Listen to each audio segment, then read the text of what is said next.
Morning, everyone. This is Dr. Valerie Arkoosh, Chair of the Montgomery County Board of Commissioners. I'm pleased to call to order the November 19th, 2020 meeting of the Montgomery County Board. Note the presence of all three commissioners, and we'll begin with the Pledge of Allegiance. I pledge allegiance to the flag of the United States of America and to the republic for which it stands, one nation, under God, indivisible, with liberty and justice for all. All right, I'm going to begin with some comments this morning.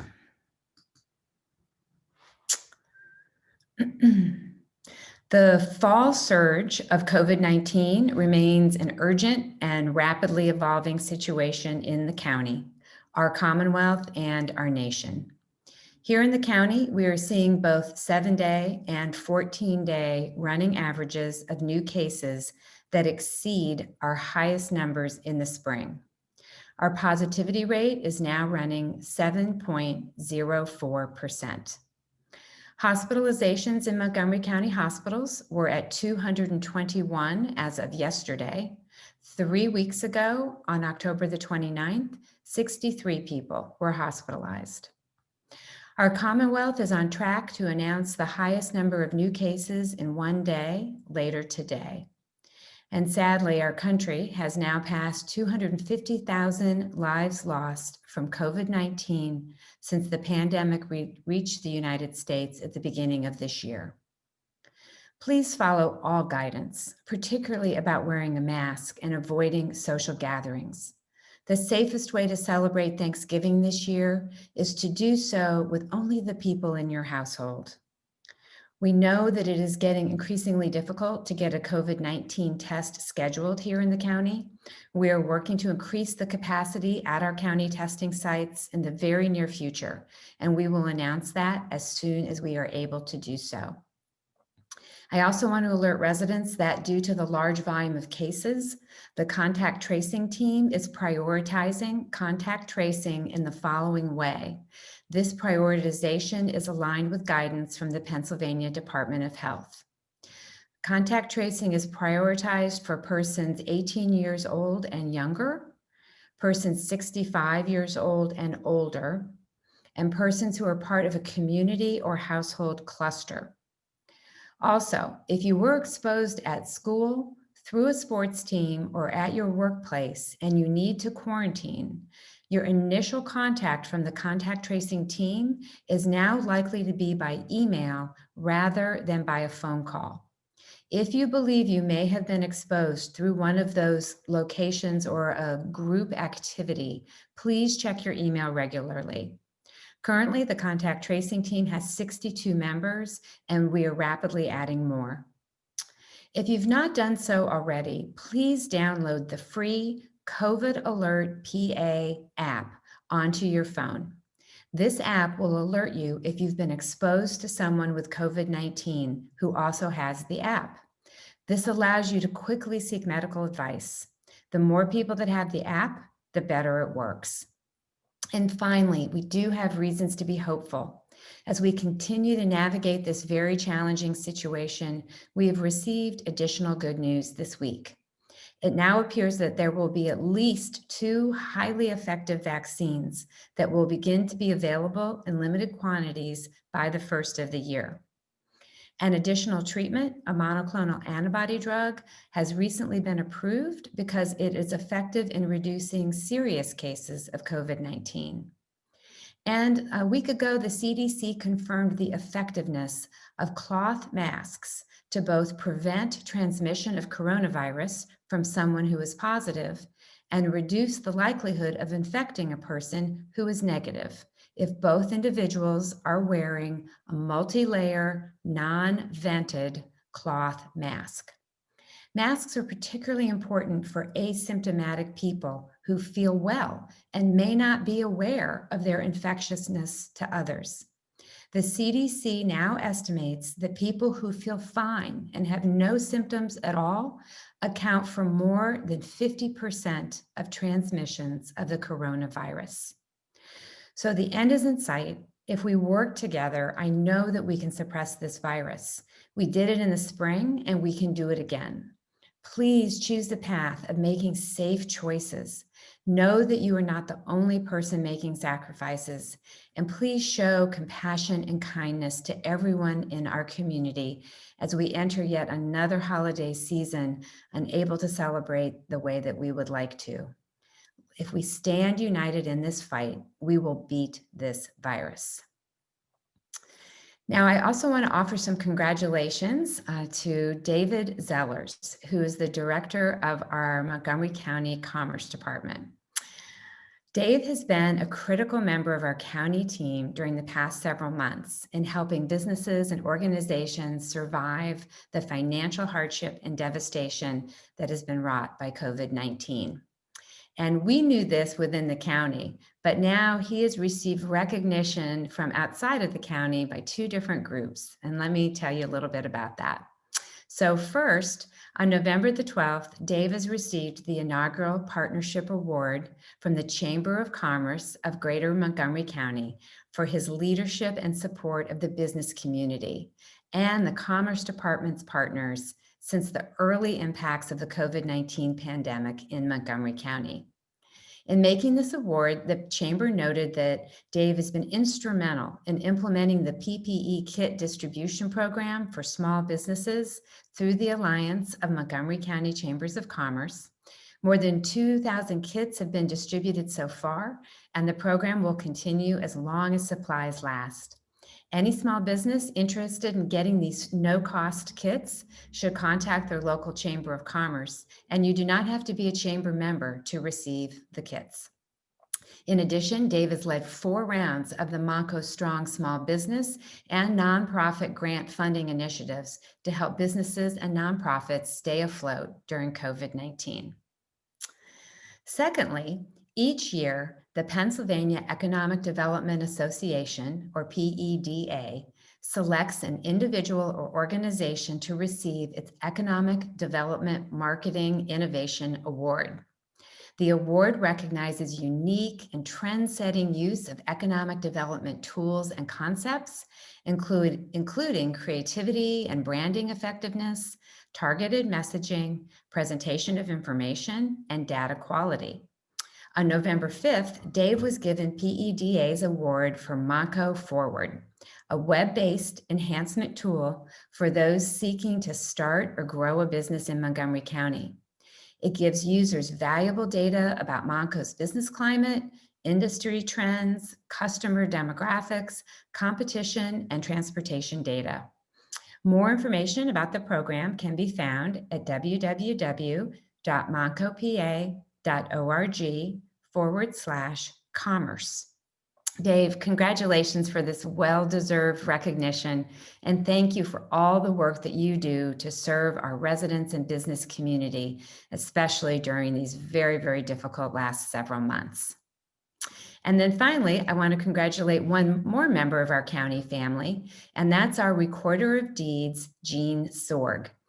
Recorder of Deeds Sorg is now the president of the Pennsylvania Recorder of Deeds Association. Congratulations, Jean, and thank you so much for representing the entire county on this statewide organization. And with that, I'll turn over to Commissioner Lawrence. Good morning. I'd like to add my congratulations to Dave and thank him for all his hard work, and also congratulations to our Recorder of Deeds, Jean Sorg, on her leadership role. I have 3 announcements to share.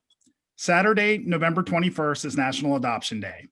And in the past, I've had the honor with my fellow commissioners of participating in Judge Lois Murphy's annual adoption event in Orphans Court, where we get to see generous families open their homes to some of the hundreds of Montgomery County foster children waiting for their forever families. Unfortunately, Judge Murphy's event on November 20th will be virtual this year due to COVID, but very meaningful and emotional nonetheless.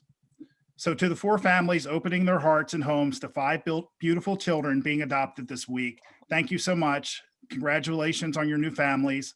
I wish you the best on growing together. As a son and as a father, I know that giving a child a home, a family to love, and a safe place to grow up is one of life's greatest and most generous gifts. So I want to urge anyone who is interested in committing to a child in need, either through fostering or adopting, please call our Montgomery County Office of Children and Youth at 610-278-5880 or visit www.montcopa.org/MCOCY for more information. They have a wonderful and compassionate staff who will help guide you through the process. This week is National Hunger and Homelessness Week. And as our calendar turns to the winter months and temperatures start to drop, we recognize that there are many in our communities who struggle to find adequate food and housing. This year, due to COVID-19, the need is greater than ever and demands on safety net organizations have skyrocketed. According to a 2018 Feeding America study, 9.5% of Montco residents are food insecure, and 12% of those residents are children.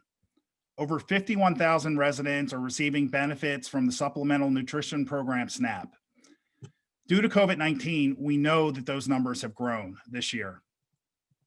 So far, the 34 Montco Anti-Hunger Network member food pantries have seen an increase in volume, in some cases double or triple, especially when non-essential businesses were shut down in the spring. The recovery from the COVID-19 pandemic, along with the economic consequences, could take years, putting an even greater strain on these resources.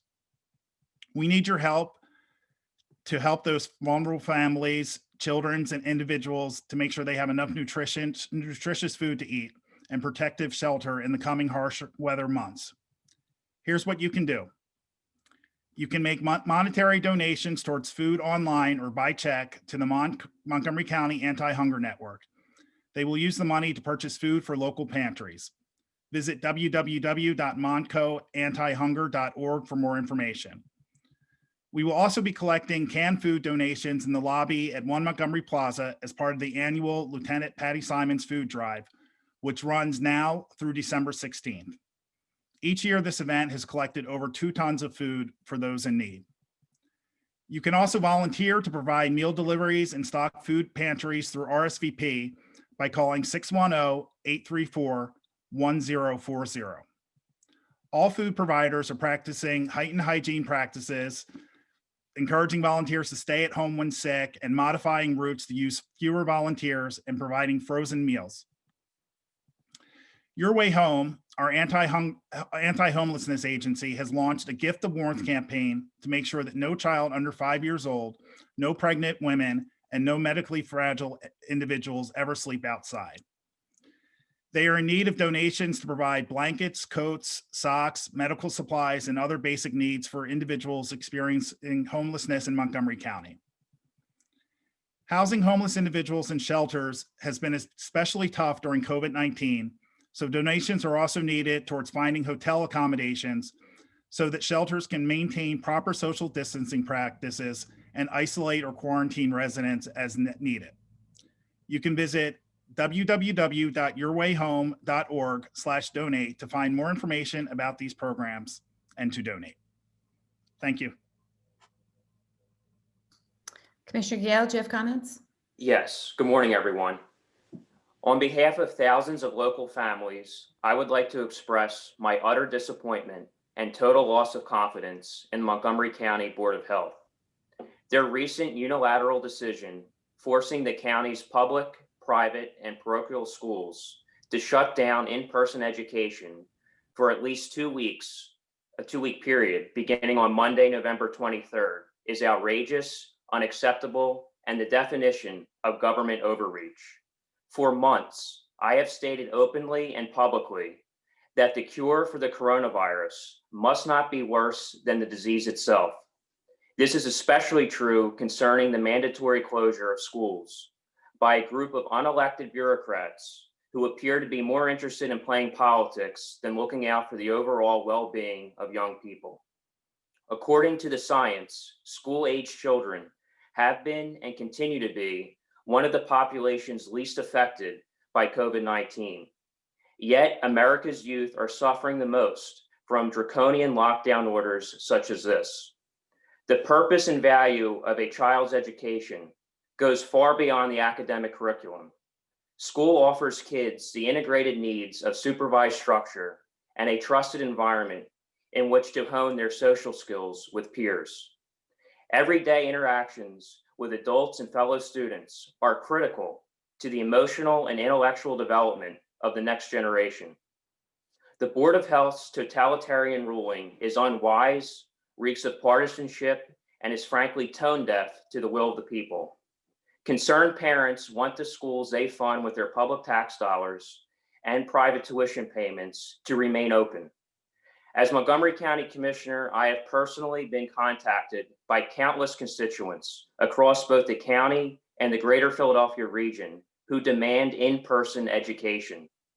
Courageous parents and students have made their voices heard loud and clear. In-person education is essential. I will continue to support these families who rightfully expect better and deserve better. And that concludes my comments. All right, we will now move on to public comment on matters appearing on today's agenda. Mr. Stein? The guidelines are as follows. All speakers should sign into the meeting on the sheet available in the back of the room. All speakers must come to the podium if they are physically able. Speakers must keep their mask on at all times, use the hand sanitizer, and use the wipes available at the podium once they are completed speaking. All public comments must be relevant or germane to county business. Under the law, this means that the subject matter of all comments must be limited to items or issues which are currently before the commissioners for consideration or which may come before the commissioners for consideration at a future meeting. Whether a matter is germane to county business is a determination to be made by the county solicitor. Profane, slanderous, or discriminatory language or comments will not be tolerated in accordance with the county's non-discrimination policy. A time limit of 2 minutes will be monitored, and county staff will respectfully request speakers to conclude their comments if the speaker goes beyond the time allotted. The board is not required to respond to public comments during the course of the meeting, so the public is reminded that this is not an opportunity for dialogue or questions and answers. The board chair may direct appropriate county staff to follow up on any questions or additional comments after the meeting. Disruptive behavior, including but not limited to yelling from the seats, arguing whether a matter is germane to county business once the solicitor has made a determination on such, or refusing to yield the floor once time has elapsed and being requested to sit down, shall be grounds for removal from the meeting without further admonishment or warning. And the commissioners welcome written correspondence, comments, and feedbacks at commissioners@montgopa.org.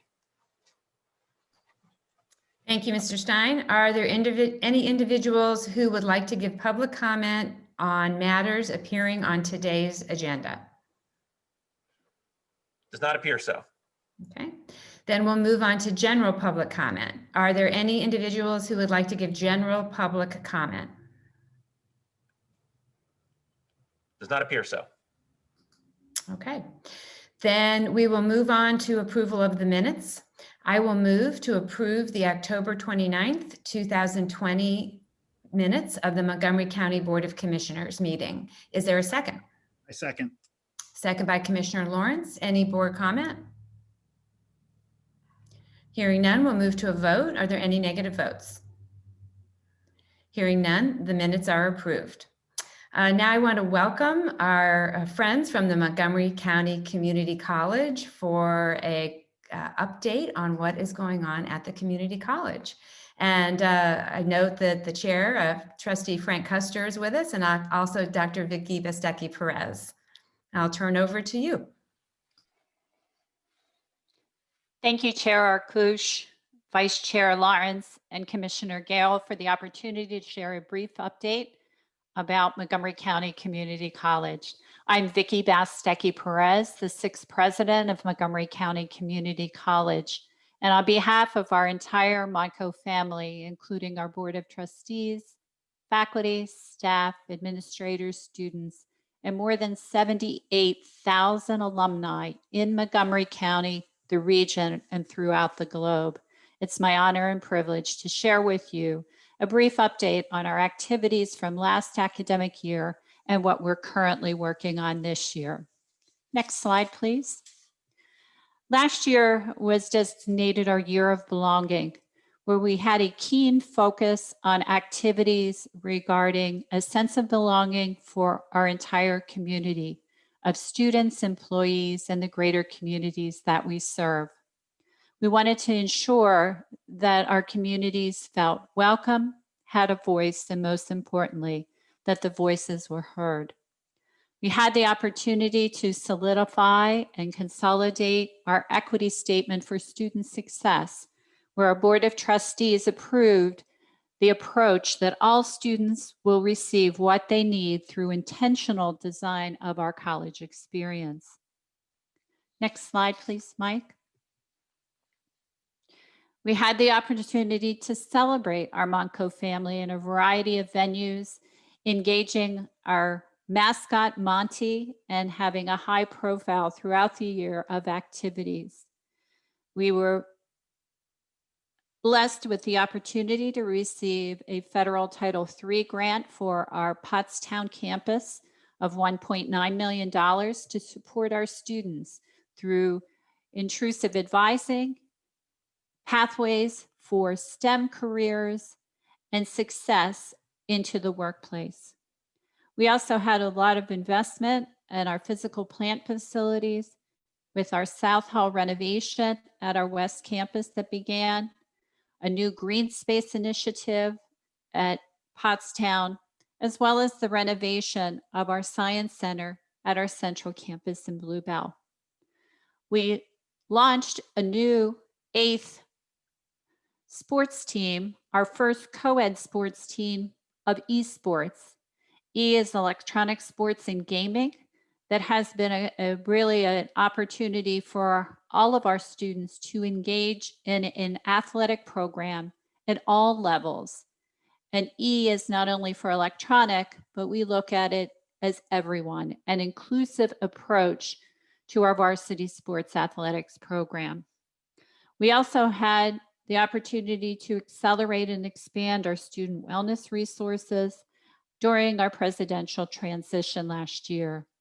And certainly we had to pivot and be able to provide remote instruction services and be able to make sure that all of our students were held with the most, keeping them on their pathway as they moved into the spring semester during COVID.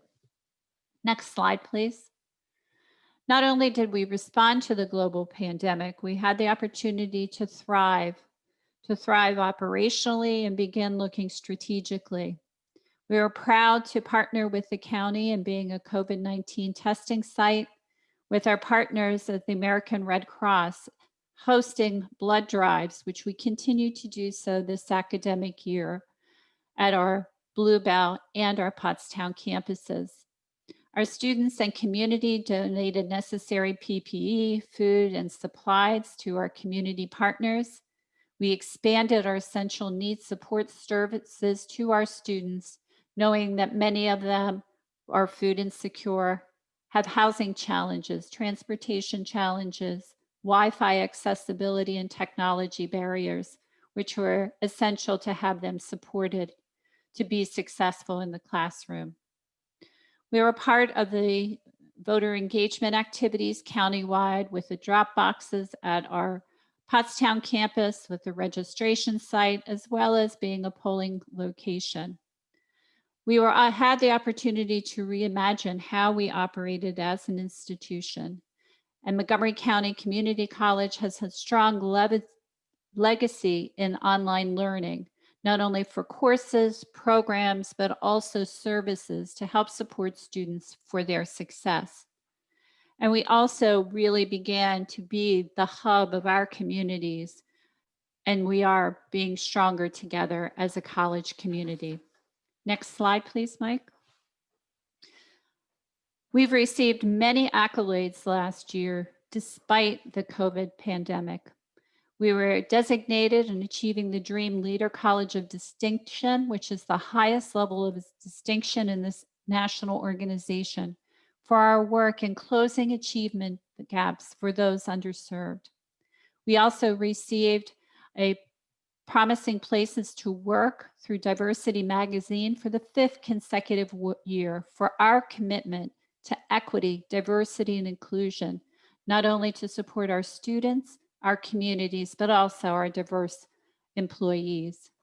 We also were a Bellwether Award finalist in the national competition against a variety of colleges and universities four-year and community colleges throughout the nation for the ability to offer 24/7 online tutoring services for our students so they could have the resource that they need when they need it by design.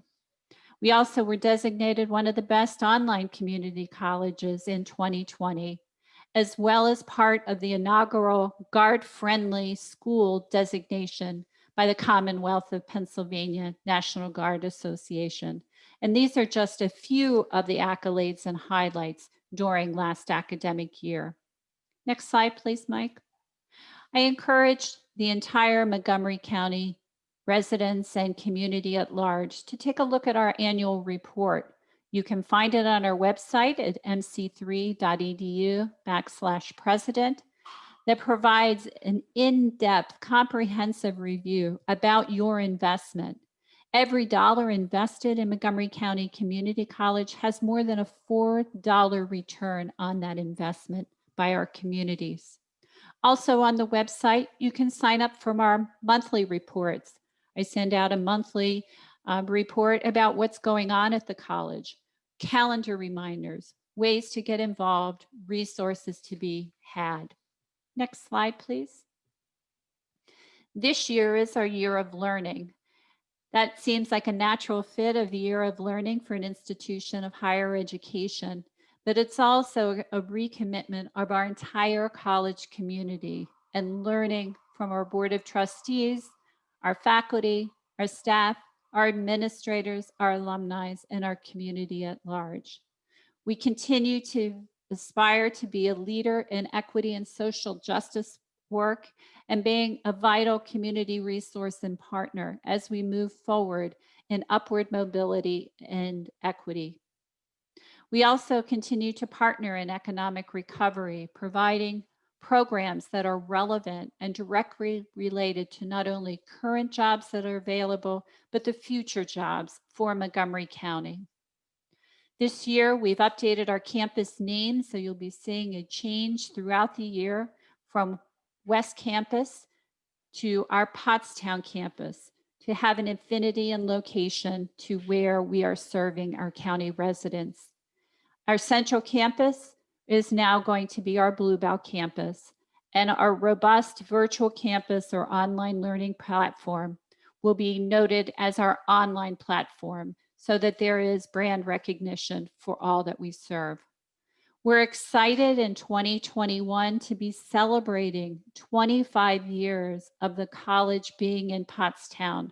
We have a lot of activities, a lot of infrastructure, and a lot of changes that will help drive success, not only for our residents in the Pottstown area and throughout the county, but also as part of economic recovery, because we know Pottstown is being hit very hard through unemployment through this time of crisis. Through 2021, we continue to ideate and to innovate and to celebrate our Montco momentum. This academic year, we had the privilege of celebrating more than 1,600 graduates through a drive-in commencement ceremony on October 2nd. While it wasn't the ceremony we all envisioned a year ago for the graduates, we were safe and we were celebratory, ensuring the proper opportunity to have our students be honored for their hard work, particularly during this difficult time. Next slide, please. We've also really done a lot of work in reaching all ages and stages of life and really expanding our depth and breadth of offerings from children, youth, and families to high schoolers to education for everyone. Our alumni network, our workforce development and economic development initiatives, programs for older adults, and again, our community at large. Next slide. I want to share two pilot projects that we're working on this year, an early college high school program for high school students who can enroll in various college courses up to 6 credits each semester. And they get to be a part of the complete student experience, having direct access to our social service supports, to our academic supports, our 24/7 online tutoring, our advisors, our counselors, our career services, and really having a true comprehensive college experience while being in high school. We've been able to afford this opportunity with the support of our Board of Trustees at a reduced rate of $191 per course to qualifying partners in the districts throughout Montgomery County. Next slide. In the fall semester alone, we have 86 high schoolers taking college level courses through this pilot initiative. We're proud that Souderton High School is our leader, top school in the county. They were unable to offer their AP courses to their high schoolers because of COVID-19 and restrictions that they had. So they came to us to look for a viable solution for their students, and we were able to offer, in place of the AP courses, college transcripted courses at a reduced fee so that their students could continue on their trajectory for success. Next slide, please. Another project that we are just launching this week is our Monco Recovery Tuition Assistance Program. We will be offering tuition waivers for those who have become unemployed due to COVID-19 on or after March 6th in Montgomery County. This pilot will begin in January 20th with our courses. It is a tuition waiver model. It's a last dollar. So everyone who is applying for this particular program will have to complete a federal financial aid application. And this program is only available to our Montgomery County residents. So we've been working very closely with David Zellers and Jenny Butler from Montco Works to ensure that our business and industry partners know about this particular program, that CareerLink is involved, and that we're stretching every available dollar to try and serve those who became unemployed because of COVID-19 to ensure a viable Montgomery County moving forward. Next slide, please. The tuition waiver is for both full and part-time students, as well as for those that are on federal financial aid non-credit programs, like our police academy, our massage therapy program, and those that are qualifying for financial aid. Next slide, Mike. Our student wellness initiatives. This is an area that we're working on prior to the COVID-19, but has been expanded and has been further invested in. In June, we launched Talkspace, which is a national platform to provide mental health services through remote operations to our student body. Our students have complete access and unlimited services at no additional cost to them as Montgomery County Community College students. This has been a remarkable program. We've been able to reach nearly 400 students already through Talkspace, and more than 50% of them have never had access to mental health services up until that point. So we find that this is really an asset to our students to help them be successful both inside and outside the classroom. We also formalized a partnership with Benefits Data Trust and the College Board. We are the inaugural higher education institution in the nation to work with them on safety net solutions, a one-stop, if you will, that students can call a number and be able to have all of their safety net services discussed with them, and also have them registered directly through this one-stop service.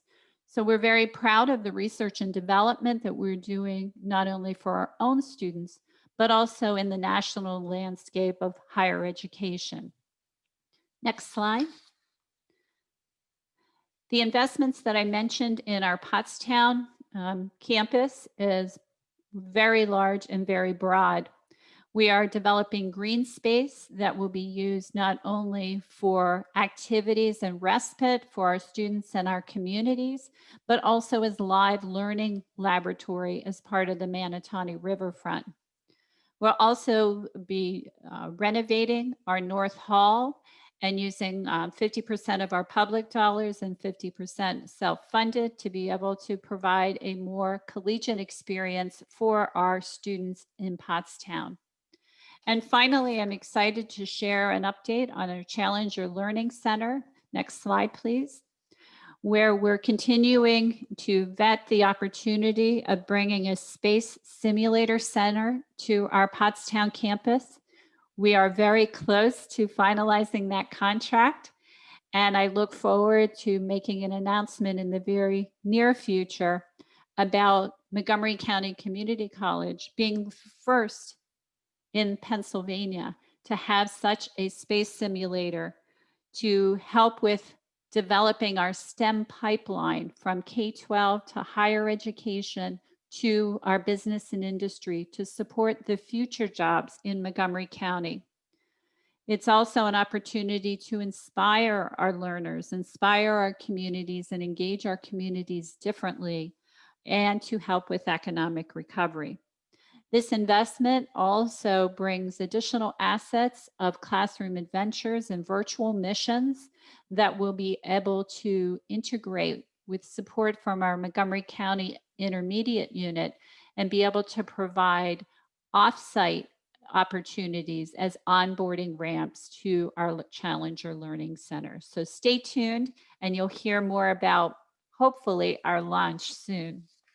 And finally, I'd like to sincerely thank our county commissioners for their ongoing support of our mission, vision, and our students and their success. We couldn't do the work that we do in this county without your support, your guidance, and your partnership, and we greatly appreciate that. Thank you. Thank you so much. That was really a wonderful presentation. Chair Custer, do you have any remarks before I offer some comment?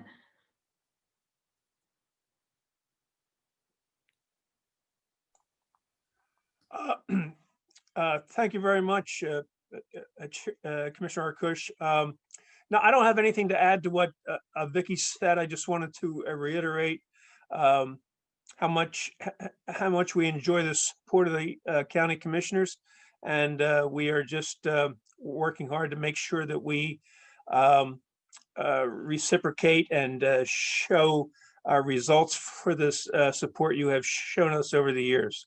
So I thank you very much for the time. Well, thank you both. And I just want to offer a couple of comments. I just feel so fortunate that we have the Montgomery County Community College right here. We are one of a small number of counties in the Commonwealth that is home to a community college.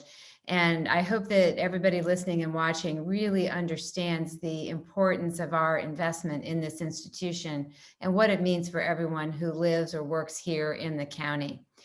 I was so struck by how you didn't let this pandemic make you skip a beat. You sort of embraced it and all of the different ways of learning and other opportunities that the pandemic could create if one had the right mindset about it. And it does seem that you really have thrived even in this very, very difficult year. That list of awards and accolades, what strikes me is not only were there a lot of them, but the quality of them and the fact that there were awards that touched really every part of our community here in the county. There was awards for from the National Guard for our military members, and the college has frequently won awards for its ability to be a very welcoming and safe environment for individuals that have served in the military.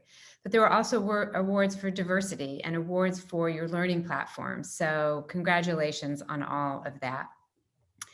I think of particular concern for everyone right now is what the future of work is going to look like. And I'm particularly pleased to see you highlight that and lift that up.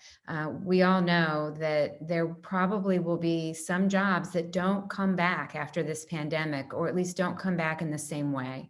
And so I'm particularly encouraged to hear that you're already pivoting and working with our Commerce Department to help identify what those workforce needs are going to be going forward, and preparing our future workforce to be ready and able to take those jobs. And that, of course, is coupled with the tuition assistance. Obviously, many people have lost their job during this pandemic, and so you'll make it more affordable for people to either train in the first place, or perhaps retrain, or get some additional degree or knowledge base on their resume to make them better prepared for the jobs that are available. And I think the opportunities for our high school students is particularly important as we look at that. The community college is such a great option for so many high school students, and the fact that they can get some of those credits already under their belt before they graduate from high school is a huge opportunity. I want to thank you for making sure that individuals have easy access to mental health services. We all know that has been, it's always a need every day, but during this pandemic, that need has only increased. And so it's really heartening to see that you've been able to make that accessible and affordable, and really sounds like almost no barrier to any student that wants to access those services. And then finally, we are all looking forward to that Challenger Learning Center. I think as the public learns more about this, once that is finalized, they'll understand what a big deal this is. We will be the only place in the Commonwealth that has such a site, and it was highly competitive to even be considered to be a location for this, and it will present wonderful learning opportunities to our younger students and hopefully, really encourage more people to go into the STEM fields.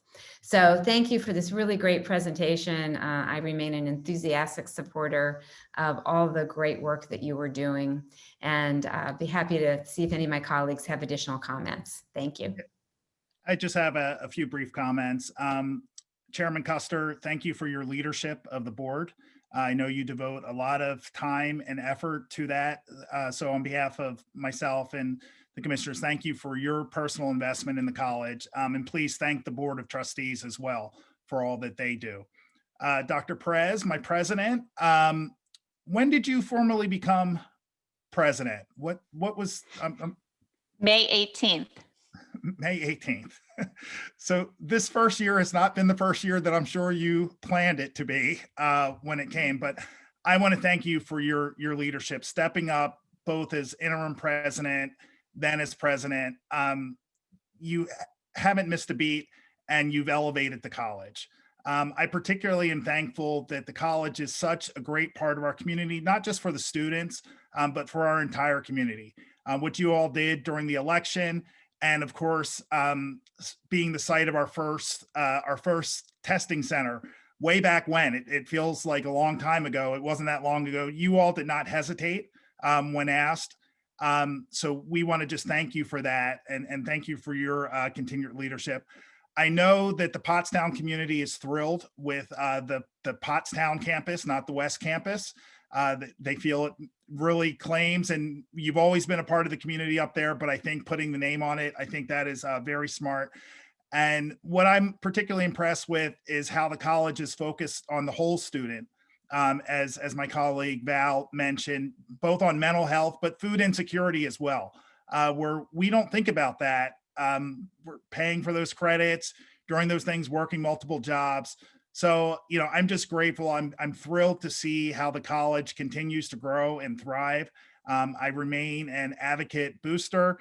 My banner is on order, Dr. Perez, but the next time you come to report, I will have both of my alma maters behind me on my Zoom screen. So thank you very much for the presentation and all of your leadership. Thank you. Commissioner And I would Gale. just like to thank you all for the update, and I wish you continued success at all the campuses, and keep up the great work. Thank you very much. All right, thank you guys. Great to see you. All right, Mr. Dortone will be presenting our proposed 2021 budget. The vote today is to simply advertise the proposed budget for public comment. Mr. Dortone. Just do a sound check. All right. Good morning, commissioners. Can I see them or no? Or is it just going to be that? Okay. Can you all hear me okay? Yes, no problem at all. And we can see your sides. Okay, excellent, excellent. So, pleased to be here this morning. Obviously, this time of year, we consider the proposed budget for next year. And there's a lot of work that goes into this in the summer months that leads up to this public process that we go through over the next several weeks. Just to remind everybody, the budget will be distributed today, posted on the county website, along with this presentation once we have everything completed. So there'll be electronic versions out on the county website under the Commissioner's Office in the Finance Department. We also provide hard copies to the library, and then hard copies available here at the County Commissioner Office too. But with all the electronic versions, I'm sure that will be sufficient for most people. There is two public hearings that are scheduled that will be on December 3rd following this meeting. One will be a morning session at 10 a.m. The afternoon session or the evening session will be at 5:30 p.m. And then adoption of the operating budget and the capital budget are scheduled for December 17th, which is the last board meeting of the year. So let me turn to the budget numbers, and we're going to start with the year-end projections for 2020. Obviously, this has been an unusual year with the pandemic.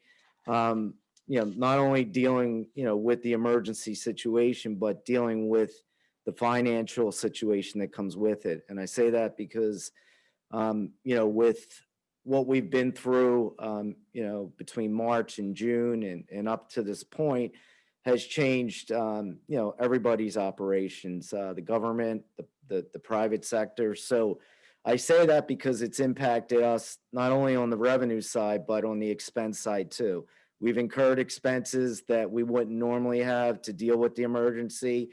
We were fortunate enough to get direct CARES Act funding from the federal government of approximately or almost $145 million.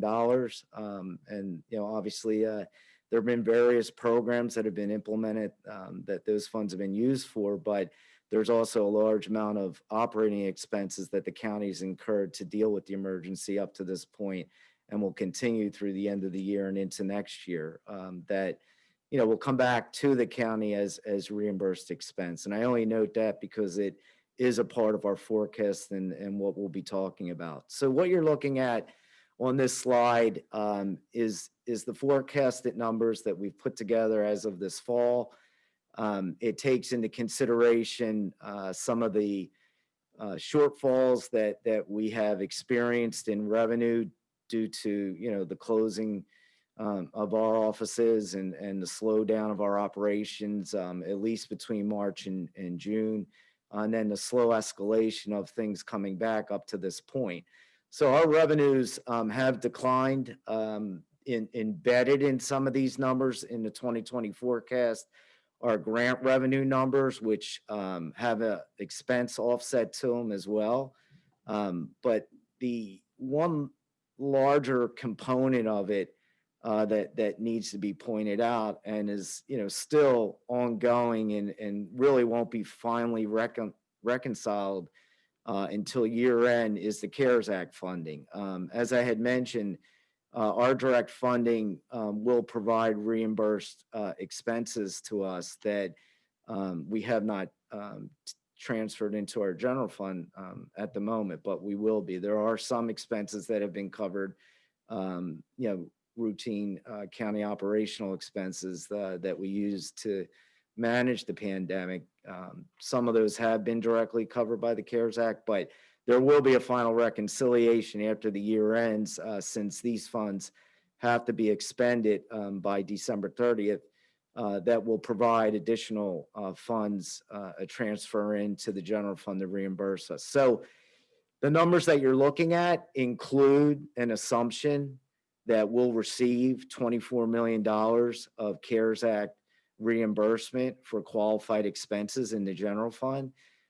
So you can see that the 2020 budget, as it was adopted, had projected a deficit of $9 million. And we had a planned drawdown of fund balance when we put that budget together and it was adopted.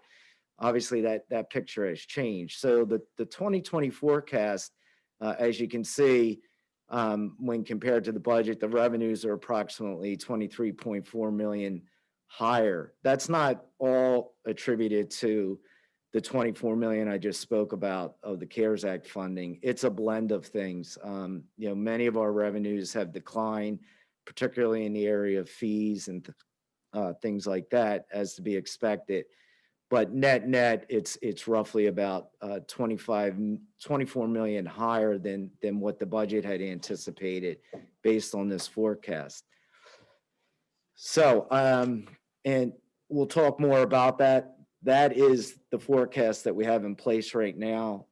There's no guarantees about exactly what we will end up reimbursing ourselves for. These are all based on assumptions. We have a consultant that's been helping us with eligible uses of the CARES Act fund as we vet various programs and make decisions on operating expenses. But based on what we know today, we have a round assumption that approximately 24 million of CARES Act funding could come back to the general fund.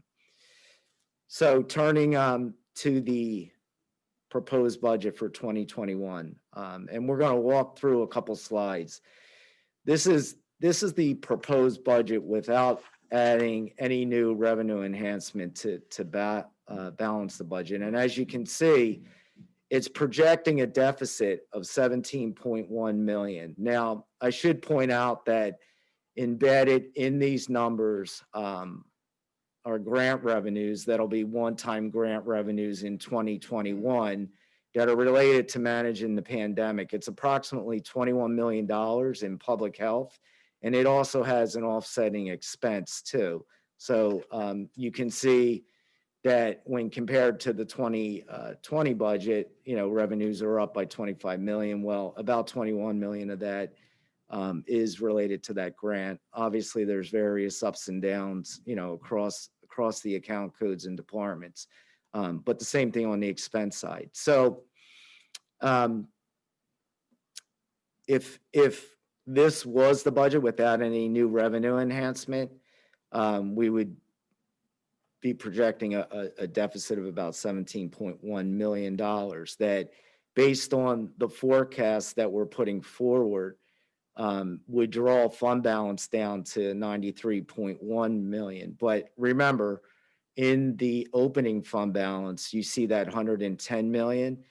That includes the 24 million that we just talked about in the forecast that carries over. So that's one-time revenue that we wouldn't have received that is forecasted to be embedded into the ending fund balance if 2020 pans out the way that we have forecasted. So the next few slides, I'm going to take you through.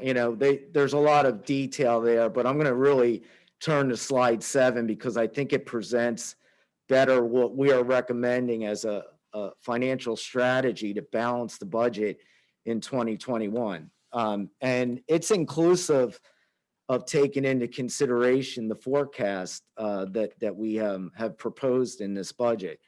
So let's start with that. And looking at the 2020 forecast in this presentation, as you can see, it's what we were just talking about. It includes the $24 million of CARES Act funding projected to come in, before we close the books in 2020. And that's item number 1. So, without doing anything else with 2020, that would basically be how the year would end on a projected basis.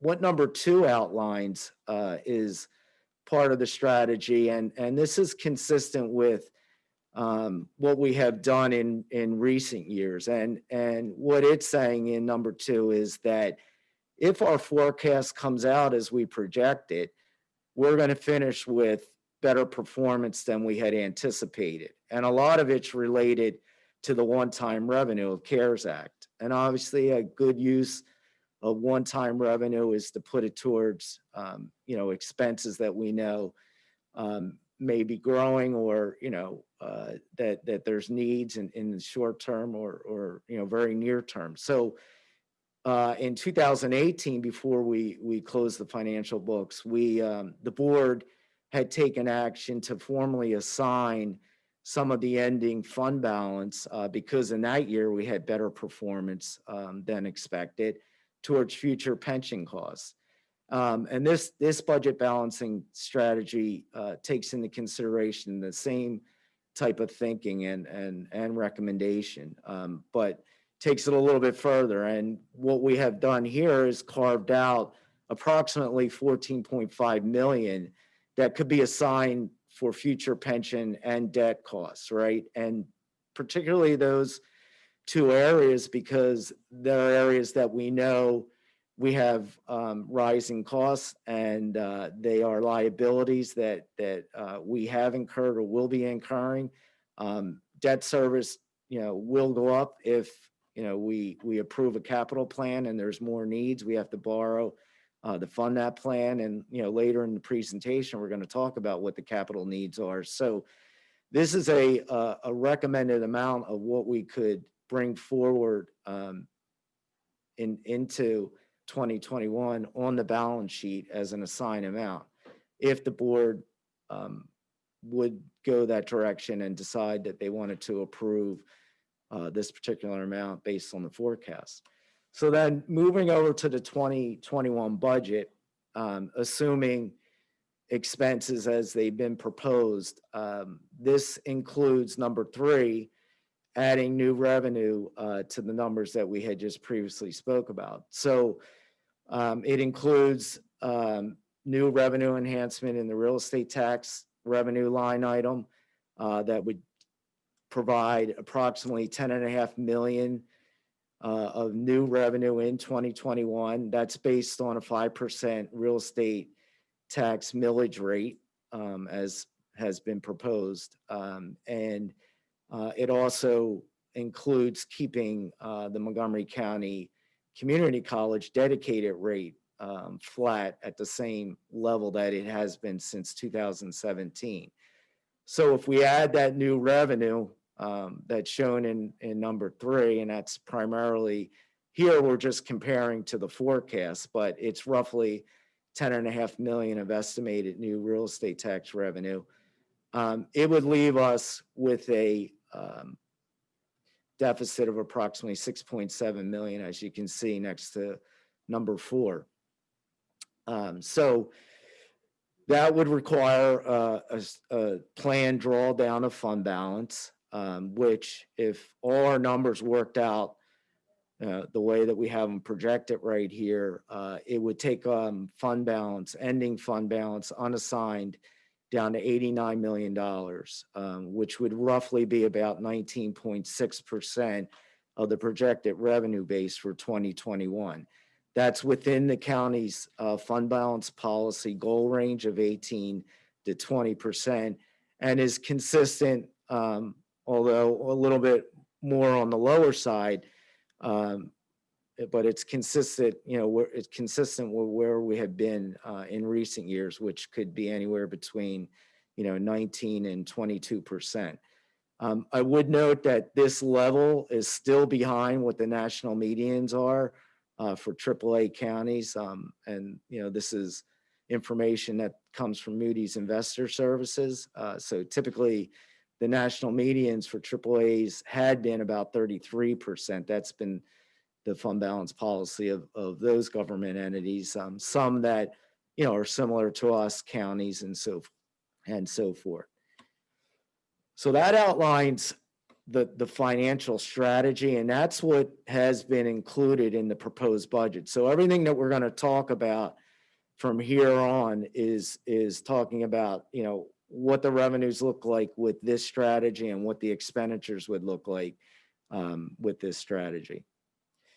And just to remind the commissioners and everybody that, the assignment is in action. The assignment of 14.5 million that's projected is something that would happen next year after the books are closed and we're in the audit period before the comprehensive annual financial report, which is our audited report, would be issued. So I only note that because it's not a firm number at the moment. Obviously, the forecast, could come in differently. It could be better. It could be worse. So we won't know that until we get into next year, and as we go through the opening months, we'll be monitoring the closing process. We'll be finishing our reconciliation with the CARES Act. And we'll have a better idea of what direction the general fund financial performance is going for 2020. And we'll be able to make a firm recommendation to the board before the audit report's issued about, what level we might be able to assign to those future pension and debt service costs.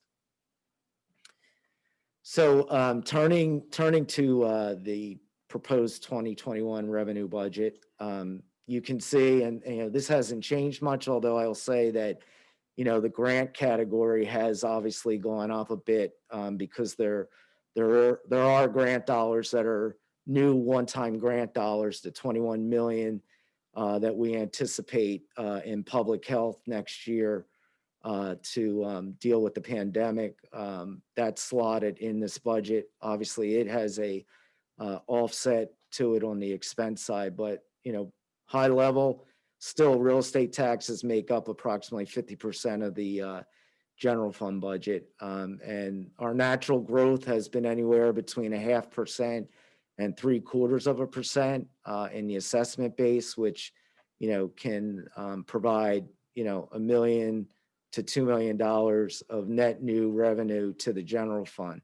That's not a lot of growth in terms of, revenue overall, considering our operating budget for the general fund, is over 400 million. As you can see, 461 is planned here. So just turning to the real estate tax millage rate and what impact a 5% increase can have. The millage is outlined here. It would increase to 3.632 mills. That's for the general fund operating budget. As I mentioned, the community college rate would remain at 0.39 mills. Our estimate at the moment is that the average single family home with a market value of $362,000 would pay an annual county real estate tax for the county portion of $617. That's approximately $29 annually higher than what that same single family would have paid this year for 2020. In comparing our millage rate, Montgomery County, to our peer counties in the area, and this is preliminary information that we have here, but most of us are, providing our preliminary or proposed budgets either this week or some had last week. So as you can see, Montgomery County still has the lowest millage rate as of 2020 when you compare to Bucks, Delaware, and Chester.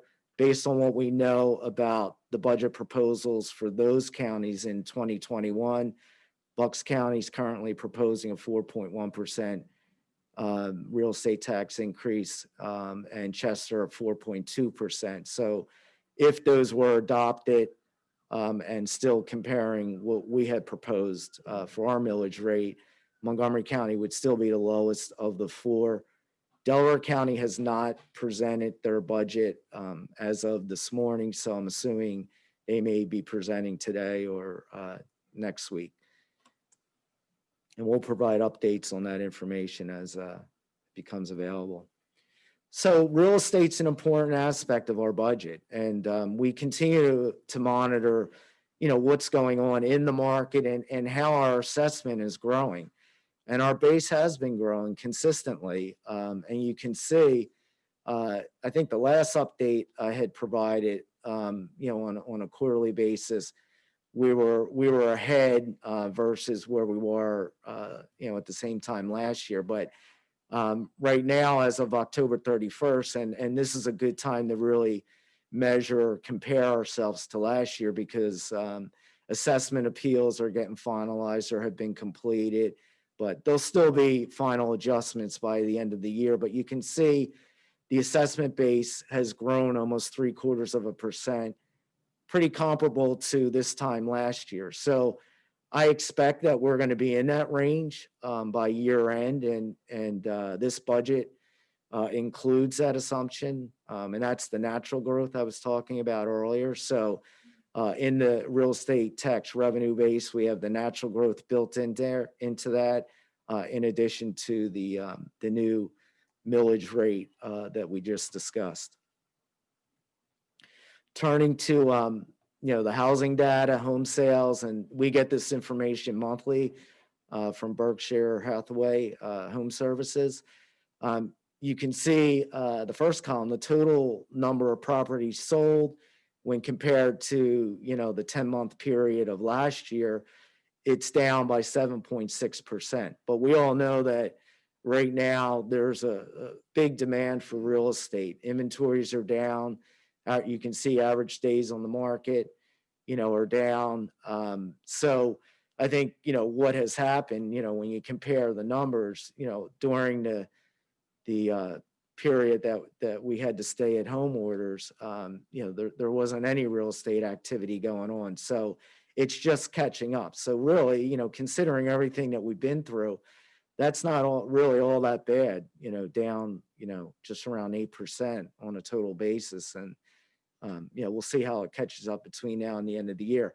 One thing I would note is that, and it's reflected in the Recorder of Deeds office and their fee revenue. Refinancing of mortgages is at record highs right now. Primarily the driver of that are the record low interest rates that are available to us at the moment. So there's been really a spike of that, and it's helped us in 2020. It's been extremely helpful, considering that we have other departments, particularly in the area, they're court related, that their revenues are down just because operationally some things hadn't been going on. So that's helped offset some of that negative impact that we had in those areas, and has been extremely helpful. So this data is some of the similar stuff that we were just looking at, but what it compares to, and it takes this select group of benchmarks, it takes Montgomery County in the blue and compares us to the 5-county region in the gold. And you can see we're all pretty close on most topics. The green arrows are all positive. And then, when you look at number of properties sold, right, we're down, right around 7.6%, very close to what the region is too, 8.3%. So we're all, trending along the same lines, which is a positive sign. Median value is up, our median price is up, which is good. There's demand for housing. So, pricing's, obviously been escalated a bit because of that. So, we're hopeful this continues. This, as I said, it's helped us in some of our revenue areas.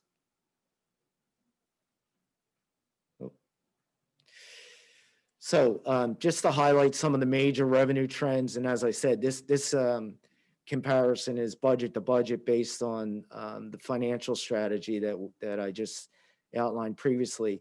Grant revenue, when you look top to bottom, overall revenues are up 35.4 million on a budget to budget basis. About 24 million of that is in grant revenue line items. 21 of it is directly in public health, and as I said, it has an expenditure offset. Real estate taxes net, that includes all of our real estate tax categories. The budget includes approximately 12 million more of revenue, most of that coming from the real estate tax increase that's proposed. Miscellaneous revenue is up. The primary driver of that, although there's probably ups and downs, across the organization, we do have just over $2 million included, which is one-time revenue in the public health department for recouping of COVID-19 testing costs for those that have received tests by the county and are insured. It's a rough projection. A lot of it will, be based on the actual number of tests that occur next year and that are eligible for insurance coverage. And then just dropping down to the bottom of the list, one of the big areas that we took a hit on early on with the volatility in the market, when the stock market dropped the way it did in March and interest rates as well changed, our investment income projection is way off. It's 1.4 million. Even the forecast, our previous budget, which we outperformed 1.9 million in investment income in 2019, and probably would have, if nothing changed, probably would have done close to that or better in 20. But right now, we're probably forecasting, close to 700,000 for this year, which is, a loss for us. And next year, obviously on a budget to budget basis, we're down 1.4 million because short-term interest rates on liquid funds aren't going anywhere. They're probably going to be right where they are right now. And we're roughly getting, 25 basis points on liquid funds in the general fund. I noted fees. You can see on a budget to budget basis, they're down by roughly 700,000. That's across all the departments. The district justice revenue also projected down, and many of these, revenues have been rebased, and it was really difficult making assumptions for 2021.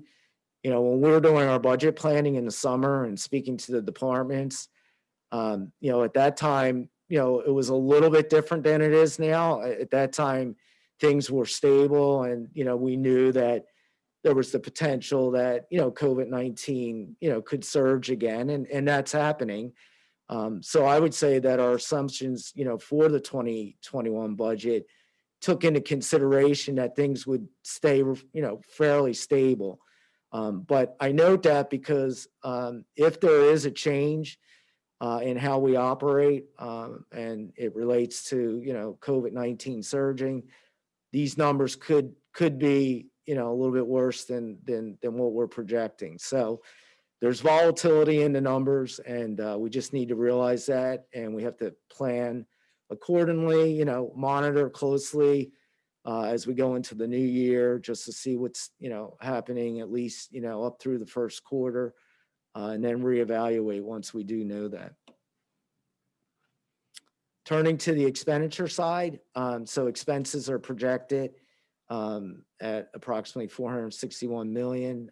This is expenses by major functional area. I would point out that, human health services, which encompasses many of the programs that the county provides to our residents and services, that has, a roll-up of many departments.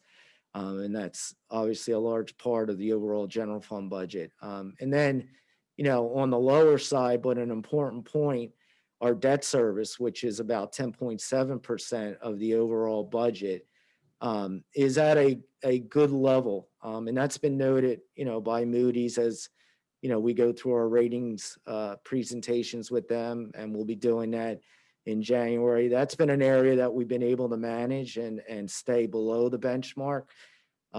It will have some pressure in the years ahead, and we'll be talking a little bit about that. But I think that has been fairly consistent, at least in the last 4 budget years that I've been here. Looking at the expenditure trends, budget to budget, proposed 2021 to 2020 adopted, you can see that public health emergency, roughly 18 million. I've been using this number of 21 of that one-time grant revenue. There's some other areas like personnel that grant revenue is going to cover and supplies and so forth. But that's the bulk of it there that you see as a standalone item and that we track against in a particular department code. Personnel costs are projected to be about 4.5% higher, 8.7 million. Debt service, 3.2 million higher. In the debt service number, roughly half of that is natural growth based on prior debt issuances. We do have incorporated into our thinking in this budget a new money bond issue that would happen in January. Planning's underway for that. If those bonds are sold at the levels that we're thinking on the market is as it is today, that will probably add about 1.7, 1.8 of new debt service. And that's how you get to the 3.2 million. Contracted service other is up, roughly 400,000 or 500,000 of that is directly related to some new housing programs that's supported by revenue. Cost of prosecution, that's particularly, that is directly included in the district attorney's budget. The majority of that is for services by outside contractors that we use for testing and so forth. And then dropping down to the bottom of the list, some of the variances, the reductions, you can see provider services that are down. That's really more of just a fluctuation, with grant funding. You can see it's a very low percentage. I would point out food provisions is down. Most of that relates to the correctional facility. We purchase food for the youth center and shelter and the correctional facility. So with the population of the prison decreasing, it's projected that costs there will continue to come down. We'll closely monitor that to see what happens going into the new year. Maybe the performance will be a little bit better. The subsidy to the 911 fund has been in this range in recent years on a budget basis, 2 to 3 million. This is the gap that we fill in that fund that's not made up by the 911 fee revenue, which is the primary driver of it. You can see that electricity is down. We have done very well in this cost category in recent years. We just recently negotiated a new 3-year agreement, and we're projecting costs to be about 6% lower there. So just turning to a little bit more on the details on the personnel side. Personnel costs represent a large part of the general fund budget, roughly 40 to 45% overall. The projections that we put forth for 2020 or 2021 include full staffing levels. There's new funding to address various personnel costs that I'm going to highlight on the next slide. Pension plan funding, which is up compared to this year, is roughly 16.4 million, and consistent with a continuation of the board's goal to fund 100% of the annual pension cost.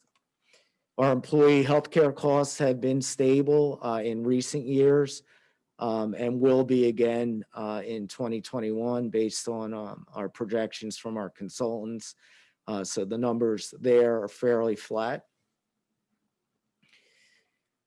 Turning to employee base wage increases and other personnel costs, the budget does assume a minimum 2.75% base wage increase for all non-contractual full-time employees. That would be effective January 1st, 2021, as it's modeled in these numbers. In addition to that, there has been an initiative underway in recent years to address our part-time and full-time positions that are earning less than $15 an hour. Some of that has happened in recent years where we have been able to make adjustments to certain positions. We now have a smaller group of job classifications that are proposed in the budget to be addressed in 2021.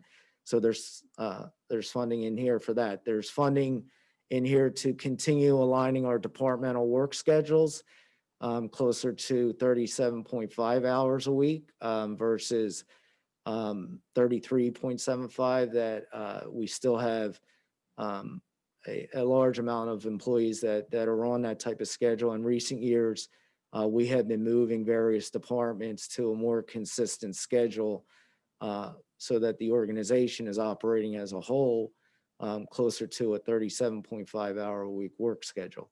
Also, in addition to that, the county did begin implementing a new pretrial services department under the courts in 2020. That will continue into 2021. And there is funding provided in this budget to do that. In addition to that, with what has been going on with our changes in how we deal with elections, the voter services service levels have changed, and there are enhancements that are needed there as well in the area of resources. So there's funding slotted in the 2021 budget for that as well. And there's other items that, will need to be addressed, that, include, minor changes to various departments that still will be evaluated as we go into the new year. On the contractual side, as you know, we have 5 represented labor groups. 4 of them are under contract, so all the contractual increases are included in the proposed 2021 budget. We're currently in negotiations with a smaller labor group, the youth center employees, and we have not included funding for any adjustments for that labor group. That's typical or normal for us to do that whenever we're putting out a proposed budget. If something was to happen before the budget was adopted, we would come forth with an amendment and propose if there was any new funding needing for that. Turning back to pension. I had mentioned in 2018 that the Board of Commissioners approved or assigned a portion of fund balance to future funding of pension costs. And we did that in 2019. It was roughly about 1.8 million. So about 13.6 million was put into the pension plan in 2019. And then this year it's going to be roughly around 13.7, which is still under what our 100% funding requirement is for 2020. It's roughly 16 million on that basis. But the 2021 contribution that's been proposed, 16.4 million, is about 89% of what the required annual pension contribution is for 2020. And that's projected by our actuary. And that is roughly 18.6 million or 18.7 million in that range if we were to fund at 100%. So again, funding pension at this level in the 2021 budget is meeting the board's goal of continuing to increasing the annual pension costs and getting closer to 100% funding in 2021 and beyond. So just wanted to note that, what we had talked about earlier, that assignment of the 14.5 million, a portion of that would go towards future pension costs. So if everything panned out the way that we think in 2020 and we could make that assignment, the board would have the flexibility to then determine how they would choose to use those funds towards whether it be 2021 pension funding or 2022.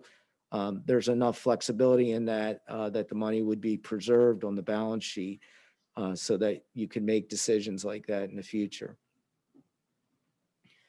So turning to capital and some of the needs there, we're going to talk a little bit about the capital plan that's being proposed, but I just wanted to give the board an update based on our preliminary numbers, which the proposed are pretty equal to what we had been projecting for 2021 on the capital side. We're roughly estimating a new money bond issue of $125 million to fund the county capital projects. I told you that will add new general fund debt service in 2021, roughly of 1.8 million. That's what is embedded into the proposed budget and the proposed capital plan for 2021. In addition to that, there will be a separate series. So the Series A would be for the county capital projects. The Series B would be approximately $16 million. And this is for road and bridge capital projects. The debt service for that bond issue is funded through the Motor Vehicle Registration Fund. So the general fund does not pay any portion of that. Planning is underway with our financial advisor and bond counsel. Once we get this budget work out of the way, we're going to be turning to preparing, to go to market in mid-January. There's a lot to be done before we get there. In between now and then, there'll be presentations to Moody's, where we'll be discussing our AAA bond rating, and obviously we'll be getting evaluated again by Moody's based on what our financial performance has been, and they'll also be looking at how we're planning our finances going ahead, particularly with what has happened with the pandemic. That will be probably a specific question that will come up when those discussions. So that's ahead, and we'll be talking more about that between now and year end before we do get to market. So turning to the 5-year capital plan, and normally if we were presenting under regular circumstances, Rodney Griffin would be here helping out with this presentation. He's taken over the role of capital projects manager as of last year. I do want to give him and the whole finance team, a lot of credit. Him, Kevin Winans, Vince Hislop, all have helped in the preparation of these budgets. But Rodney has, led the way with the capital plan and has done a fine job putting this together with the departments. Last year was the first time we used a new budgeting tool to do this, where we are able to create the stories about the projects and then publish that on the web. We're going to do the same thing here, starting with the county campus plan and the bridge program. Once we have all the documents published today, we'll also open the website so that the outside world can take a look at the capital projects in more detail and learn more about them through the stories. But that said, this is just a high-level view of what the new capital plan is saying for 2021. It's broken down into broad areas. I would note that assets and infrastructure includes parks, public property, the road and bridge projects. So that's a large number because of that reason. It's a roll-up. If you look at the detailed 5-year capital plan, it breaks it down further so that you can see what the individual projects are and what areas or functional areas they support. High-level view of the new plan. Roughly, it has total projected expenditures of $166 million. As you can see, the breakdown by major category. The county campus plan includes the commencement of the Justice Center project, and then obviously, a continuation in assets and infrastructure of the road and bridge improvement projects that have been underway, and then various other projects that we know of in some of these other categories. Right now, on a budget basis, you can see it's showing roughly $127 million of new money, new need for capital bond proceeds. I've estimated it at $125 million. I think, we're going to try to refine that as we get closer to going to market. Typically in past years, we have, spent slower than what the budget had anticipated. So when we size a bond issue, we try to do it more on a cash flow approach, and, what is the real need? Obviously, we don't want to over borrow, but I think we're in a pretty tight range here, anywhere between, 125 and 127 million. So that's everything I have on the operating and capital budget. I did want to just, before I conclude here, reach out and thank the departments, senior management, our team in finance. I mean, everybody, based on, how we're operating this was a little bit more challenging of a budget, not only, in terms of putting it together, whether employees were working from home or, we had to meet with them. It was a challenge from that perspective, and it was a challenge from the perspective of really understanding, where we're going in terms of our revenues and our revenue base, and making certain assumptions with all the uncertainty ahead. One of the major factors that still comes into play that I really didn't highlight, in the numbers is that, I talked about the volatility that, we still could have ahead of us, in 2021. We also right now don't know what the Commonwealth of Pennsylvania is going to do for a budget for the remainder of this fiscal year. Their 5-month gap budget that they approved, expires at the end of November. So there's some volatility there too, not knowing exactly, if our funding that comes from the federal government and the state, will remain at current levels. We've assumed that and have budgeted it that way, but you just don't know. Back in 2015, it took 6 months for the Commonwealth to adopt its budget. And during that time period, in that 15-16 fiscal year, the county had to fund services that would normally be funded by the Commonwealth with its fund balance. And the county did draw down almost 100% over a 6-month period of its fund balance reserves to keep critical human health services going and at levels that were needed. So I mention that because I think, some of the planning that's built into this budget around fund balance reserves and the thinking is critical. Not knowing what we have ahead, we do need to have sufficient reserve levels to address, the unknown and, not knowing exactly, how the finances may come through just from, those two sources of funding. So with that, I'll conclude and finish up here. All right, thank you, Mr. Dartone, and thank you to your whole team and all of the department heads and everyone that I know, all of our elected officials in our row office who've worked so very, very hard to pull this together during this very extraordinary year. So let's get a motion on the floor, and then we can, I'm sure we all have comments to make. So I will move that the proposed budget for Montgomery County fiscal year 2021 shall be posted to the county's website, and a printed copy shall be available for inspection and review by the public. Is there a second? I'll second. Second by Commissioner Lawrence. And I will start with some comments. So as you heard today, we're introducing the proposed 2021 operating budget and capital improvement program.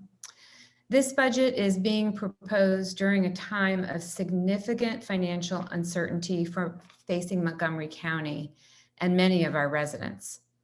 First, as of today, and Mr. Dartone alluded to this, the Pennsylvania General Assembly has not passed a state budget for the remainder of the 2020-2021 fiscal year. Without action on their part soon, all state funding ends on November the 30th of this year. Second, the human and financial impact of the COVID-19 pandemic continues to be significant. We've been fortunate as a major county in the United States to receive direct federal funding through the CARES Act. This funding ends on December 31st, 2020, this December. In the absence of congressional action, there will be no further federal assistance to aid with our pandemic response, including our plans for vaccine distribution to our residents as soon as we have vaccine available. In order to carry out our public health and public safety responsibilities during this pandemic, the county has had to hire a significant number of staff, create a substantial countywide testing infrastructure, create multiple information platforms, enable numerous staff to serve constituents remotely, and create the infrastructure to securely conduct an election that saw 244,000 people vote by mail. As we continue to battle the COVID-19 pandemic, the county's finances remain impacted and future financial assistance uncertain. This proposed budget represents months of planning to help us identify cost savings and important programs and services to prioritize with our constrained resources. Due to decreases in some revenue sources, coupled with moderate expenditure growth, there is a structural budget deficit of $6.7 million in the 2021 budget. This would be covered by a planned drawdown of the county's fund balance in accordance with the county's fund balance policy. Overall, revenues are estimated at $455 million, or an 8.4% higher than the 2020 budget, and our expenditures are estimated at $461.6 million, or 7.7% higher than the 2020 budget. Over half of these increases in both expenses and revenues come from $21 million of new state grant funding to help manage the pandemic. The 2021 proposed budget continues to invest in the core functions of county government and continues to provide a dedicated funding source to the Montgomery County Community College. This budget also gives us the flexibility to continue to serve Montgomery County constituents as the pandemic unfolds. The proposed budget increases staff for the court's new pretrial division and supervision service division, which supports our criminal justice reform efforts.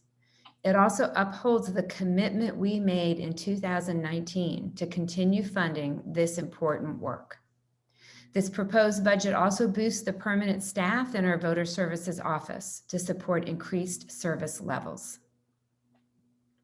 In order to stay competitive in the job market and invest in our workforce, the 2021 budget includes a 2.75% base wage increase for all non-contractual employees. We're proud that this proposed budget continues our commitment to make sure our employees earn a living wage while working for the county. If passed as proposed, the budget would allow all full-time and part-time employees to earn at least $15 an hour. This is particularly important because it recognizes the essential work that our employees have been tasked with during this pandemic. The 2021 Capital Improvement Program includes $127 million in county funding to continue moving forward with the county campus redevelopment plan, including completion of the One Montgomery Plaza facade replacement project and the design and construction of a new county justice center. These projects will create a sustainable, forward-thinking county campus designed for the next 100 years. This project will also result in important local economic investment, creating jobs and procurement opportunities that will help move our county forward as we recover from the many impacts of the COVID-19 pandemic. Today, our county is on sound financial footing due to 9 years of adhering to fiscal priorities, investing in long-term capital planning, improving our aging infrastructure, and maintaining an appropriate fund balance. We have outperformed our budget over the past 6 years due to careful budgeting of revenues and proactive financial management throughout the year. In 2019, our reserve fund balance increased to $92.4 million, a full 22% of the overall revenues, which protects us against revenue shortfalls or unanticipated expenditures as we manage through the pandemic. While we were able to achieve this financial stability without a county real estate tax increase for the past 3 years, this year that will not be the case. Without adding any new revenue and drawing down on $17.2 million of fund balance, our general fund ending balance would drop to $78.4 million, or 17.7% of the projected 2021 revenues. To maintain good fiscal health, the county's fund balance policy calls for the fund balance to be between a minimum of 18 to 20%. County real estate taxes were last raised in 2017 and have remained flat for the past 3 consecutive years. In order to balance our budget, which is required by law for county governments, we are recommending a planned $6.7 million drawdown of our fund balance paired with a 5% real estate tax increase. The 5% increase, which equates to $29 per year for the average homeowner in Montgomery County, would provide $10.5 million in new real estate tax revenue and keep the fund balance at $88.9 million, or 19.6% of the 2021 projected revenue, keeping the county in a stable financial position. This will give us much needed flexibility to meet this pandemic head on in a time of uncertain assistance from either the state or federal government.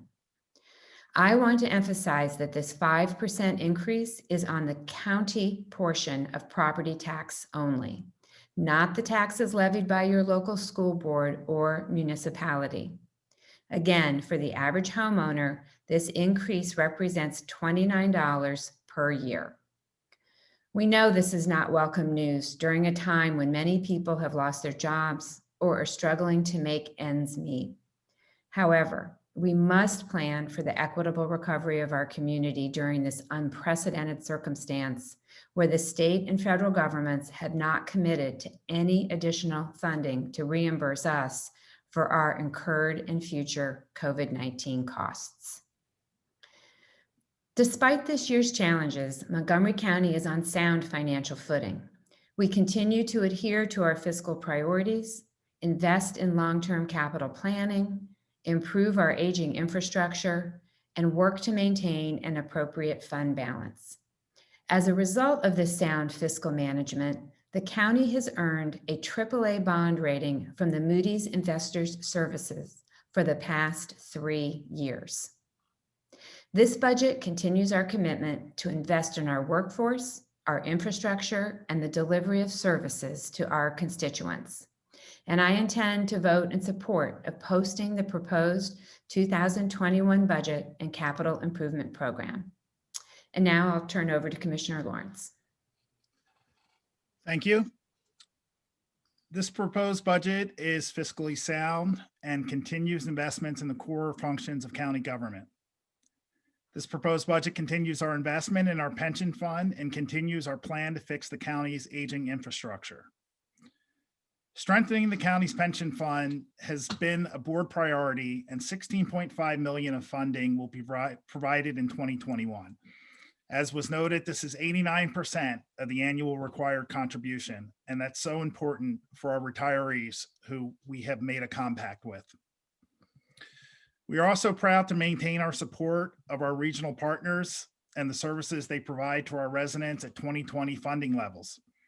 This includes the Montgomery Child Advocacy Project, MCAP, the Norristown Public Library, the Penn State Extension, Pottstown Area Regional Transit, SEPTA, and Delaware Valley Regional Planning Commission. Transportation remains a top funding priority for the county. The motor vehicle registration fee is providing a dedicated source of funding to continue improving the county's roads, bridges, and intersections. Major capital projects such as Moyer Road Bridge, Davis Grove Road Bridge, Swamp Pike Bridge over Swamp Creek, the Ridge Pike improvements, and the road repaving program all utilize a combination of federal, state, and motor vehicle registration funding. The proposed budget prioritizes the county's mission to repair its aging infrastructure. In 2012, the county was faced with 62 structurally deficient bridges. 62 structurally deficient bridges. Since 2012, the county has completed 29 bridge projects. In 2021, we will have 20 active bridge projects in design and 3 underway in construction, in addition to 10 anticipated to begin construction in 2021. The county also continues to leverage state and federal grant funding by investing capital dollars in our parks, trails, and other public facilities. Our parks, trails, and historic sites have been visited by over 2 million people this year, which has been a welcome escape for so many families during the pandemic. The capital budget includes $14.5 million over 5 years to maintain and improve these important popular destinations for our citizens. These are just a few of the investments the county is making, and I also intend to vote in support of posting the 2021 budget. And now I'll turn it back to Dr. Arkoosh. Commissioner Gale, do you have comments? Yes, thank you. I don't consider this budget to be fiscally sound since the county is facing a budget deficit and proposing a tax increase. The county is facing financial uncertainty, but so are families and businesses across Montgomery County. Families and businesses don't have the option to increase their revenue the way government does, which in this event would be a tax increase. A tax increase is the last option that should be forced on already struggling families and businesses. And I'd like to identify why Montgomery County is facing this situation where we have a deficit and a need as proposed for a tax increase. In my opinion, the reason is the ever-growing capital budget expenses.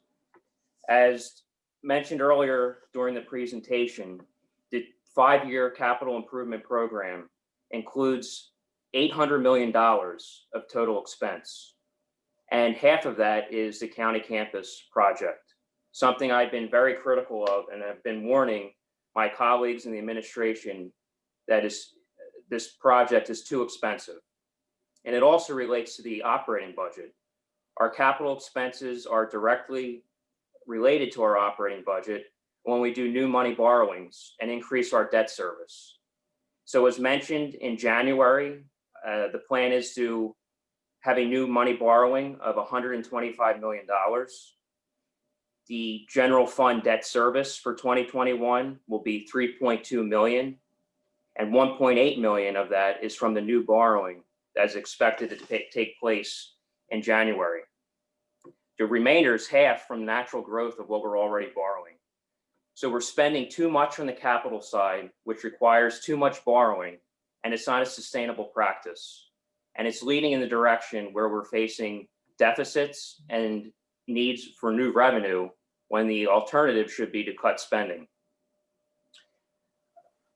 Also, I think during 2020, we certainly learned that our entire workforce is working virtually for the most part. And it's time to reevaluate the needs, particularly when it comes to the size and scope of the Justice Center. It's not too late to change the course. We have not broken ground. We spent tens of millions of dollars at this point on the county campus, but this can be redirected where we spend less on the county campus project. And with so much being virtual, in fact, this meeting being virtual, I believe that is definitely an option, and it's not too late. So I urge my colleagues to reconsider the existing costs of the county campus project. It's not sustainable, requires more borrowing, and we simply cannot afford it. Throughout the course of several years, I've opposed practically every contract related to the county campus project, and I repeat this over and over and over again. It's not sustainable. Also on the operating side, one department that I'm obviously familiar with is the Commissioner's Department. And out of the $8.7 million in new personnel costs proposed in this budget, a new position is within the Commissioner's Department, And that's the title of Diversity, Equity, and Inclusion Officer, which is a $95,000 expense to our budget. And during a time of future economic uncertainty, due to the fact that we are facing a budget deficit, cost containment is a must. This is not the time to hire new employees if they are not absolutely a necessity to the day-to-day operations of county government, and also to the fulfillment of constituent needs and services. As a commissioner and someone that's within the commissioner's department, I don't believe that this is an absolute necessity in Montgomery County. If my colleagues feel passionate about this position, I encourage them to perhaps find someone that would be willing to do this on a volunteer basis, perhaps part-time.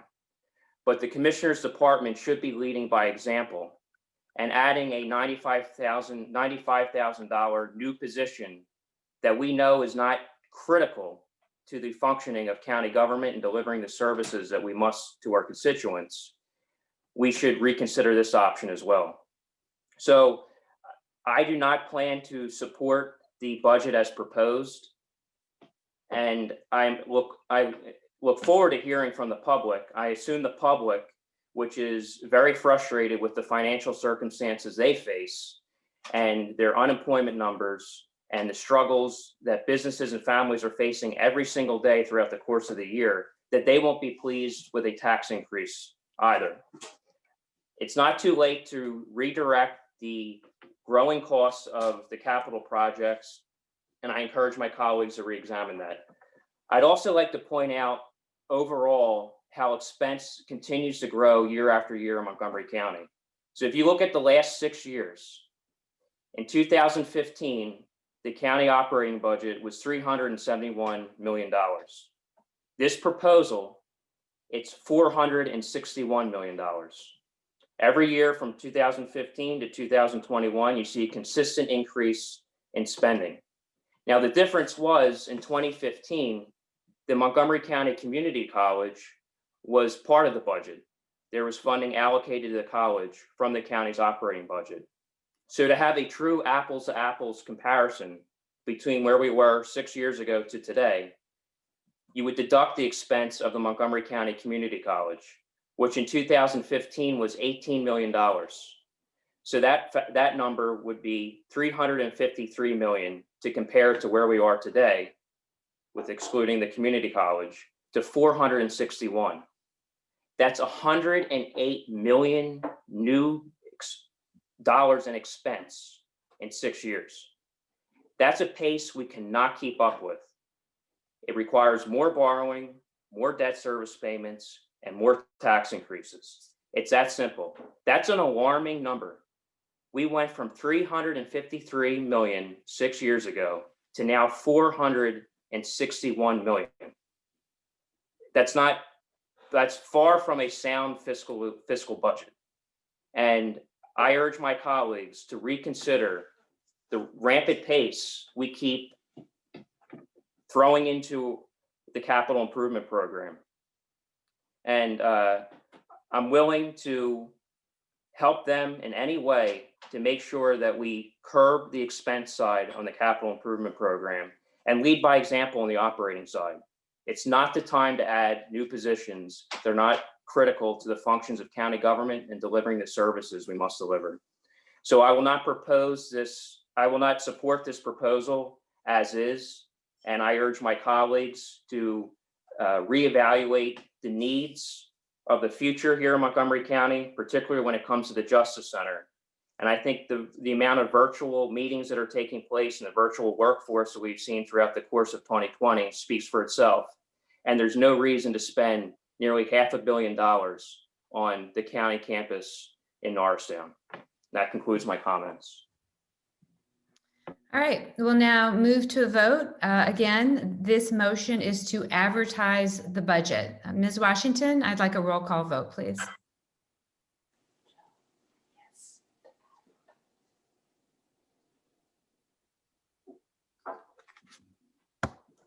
Chair Arkoosh, Aye. Vice Chair Lawrence, Aye. Commissioner Gale. Opposed. All right, motion carries. So with the passage of that motion, I want to make sure everyone is aware where they can see the budget. The county's proposed 2021 operating and capital budget will be posted online on the county's finance page. That is www.montcopa.org/finance, and will be available for public review at our One Montgomery Plaza location in Norristown. 2 virtual public hearings will be held on the budget on Thursday, December the 10th at 10 a.m. And then again that same day, Thursday, December the 3rd at 5:30 p.m. The commissioners will consider the budget for adoption at our regularly scheduled board meeting on December the 17th at 10 a.m. We encourage the public to review the budget online, reach out to our office with comments, or attend one of the public hearings. Information on how to provide feedback on the budget or attend a hearing can be found on our online meeting calendar at www.montcopa.org/calendar. And with that, we will move on to resolutions. Mr. Dortone.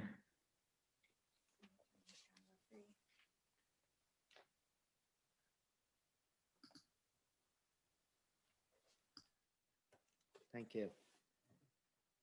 Okay, so there are 4 resolutions, the next 4 resolutions that I'm going to be covering. 3 of the 4 relate to CARES Act grant funding, and I'll take them one at a time here. So the first resolution is authorization of CARES Act grant funding for the Norristown Elmwood Park Zoo. The grant amount in the resolution is projected up to $500,000. This is a topic that myself and the finance team have been working on closely with all the CARES Act grant funding. Our job is to obviously evaluate programs with department heads, evaluate the needs that come forth throughout the county, and we have a consultant on board that helps us determine what the eligible uses are. This particular resolution is a grant to a not-for-profit that is projected to be used for unanticipated expenses that directly relate to COVID-19 and dealing with it. It could cover a large variety of items, more particularly PPE, additional staffing to deal, with operations, things like that. So they obviously have to be eligible uses that qualify with the Treasury guidance. And as I said, we have spoken with the zoo numerous times and been in discussions with our consultant and are recommending that this grant be approved by the board. Thank you. I will move that the proper county officials, in accordance with the authority conferred by law, subject to the approval of the county solicitor, are hereby authorized to award grant funding to the Elmwood Park Zoo in the amount of $500,000, which shall be paid from Montgomery County's allocation of funds received from the Coronavirus Aid, Relief, and Economic Security Act, subject to the execution of an agreement between the county and the zoo containing the conditions that must be met or agreed upon before the funds are distributed. Is there a second? I'll second. Second by Commissioner Lawrence. Any board comment? Question for Mr. Dortone. I'm not even sure how many zoos there are, but have we seen other municipalities using CARES funding to help zoos? I know the zoo is a treasure in Montgomery County and a unique institution, but I'm just wondering, have we seen other uses of this with other zoos in other places, Philadelphia Zoo or any place else? Yes, it's a good question. When we started to speak to Widow O'Brien's, our consultant, about this, they're dealing with government clients across the country, had already put in place a couple programs like this for larger zoos that were either city zoos or county zoos. So yes, the answer is yes, that they are they are using grants, CARES Act grant funding towards the zoo operations, and apparently, there's a great need for it. The zoos are under a lot of pressure. They still have the maintenance of the animals at the zoo, and they don't obviously, have the same ability to provide, the public in attendance that come into the zoo. So they've had to alter their operations drastically to do that. Okay. And I'm assuming the agreement will include reporting requirements for the zoo to report back to us, or is that to the federal government? I mean, who's responsible for auditing? Yeah, ultimately, it's our responsibility of ensuring that the funds are spent properly. In these grants, we have a grant agreement that's put in place with the organization. Then there is final reporting back to the county with detailed records. These funds would obviously, the expense would have already had been incurred or will be by the end of the year. There are requirements by the CARES Act. So once the year ends, we will then get all the reporting back from the entity. Okay, thank you. I don't have any further questions. You're welcome. Any other comments or questions? All right, hearing none, we'll move to a vote. Are there any negative votes? Okay, hearing none, motion carries. All right, now CARES Act funding for the community college. Yeah, so the second resolution, similar grant program being recommended. And again, we had discussed the community college with our consultant, and across the country, higher ed, obviously under a lot of pressure. I think one unique factor that I learned about, this particular one was that, our community college here in Montgomery County, most higher ed universities across the country got direct funding from the federal government. Montgomery County Community College got some, but not at the levels that probably larger institutions have, and are still dealing with the similar issues of providing education services under the COVID-19 pandemic. So they have obviously some eligible costs that are significant that they've either incurred or will be by the end of the year to keep the school going and providing the educational services to the students. So the recommendation here is a grant of up to $1.1 million. The reporting requirements will be similar to what I outlined with the zoo resolution. Okay, thank you. I will move that the proper county officials, in accordance with the authority conferred by law, subject to the approval of the county solicitor, are hereby authorized to award grant funding to the Montgomery County Community College in the amount of $1,100,000, which shall be paid from Montgomery County's allocation of funds received from the Coronavirus Aid, Relief, and Economic Security Act, subject to the execution of an agreement between the county and the college containing the conditions that must be met or agreed upon before the funds are distributed. Is there a second? Second. Second by Commissioner Lawrence. Any board comment? All right. Hearing none, we'll move to a vote. Are there any negative votes? Hearing none, motion carries. Next, food insecurity and workforce development programs. Yes, again, this is this program has been discussed with our consultant. Very similar programs around the country going on addressing food insecurity. This unique program envisions collaboration with the YWCA Tri-County area and the Pennsylvania Horticulture Society. It has two separate focuses or initiatives, but ultimately a joint goal of dealing with food insecurity within the county, which based on some preliminary numbers that we've been seeing from those that are, deal with this particular issue, they're saying that, as a result of COVID-19, food insecurity could double what it normally is right now in Montgomery County. And if I have the numbers right, it was probably, somewhere upwards to 140,000 people that could be impacted.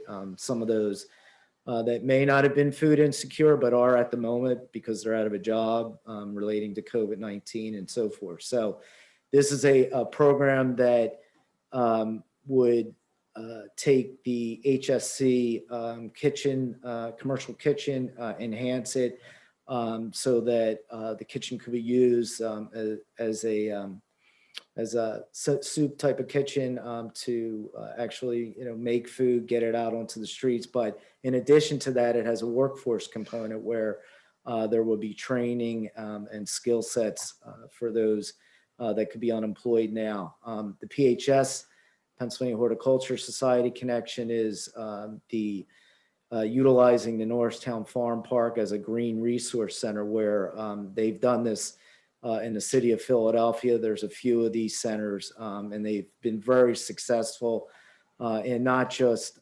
growing nutritious fruits and vegetables, getting them out to the people that are in need in the communities, but also there's a workforce component to that too, training in the area of horticulture and gardening with the potential of having people placed into part-time or full-time jobs. So this program is recommending upward to $1 million, up to $1 million of Federal CARES Act funding to address that initiative.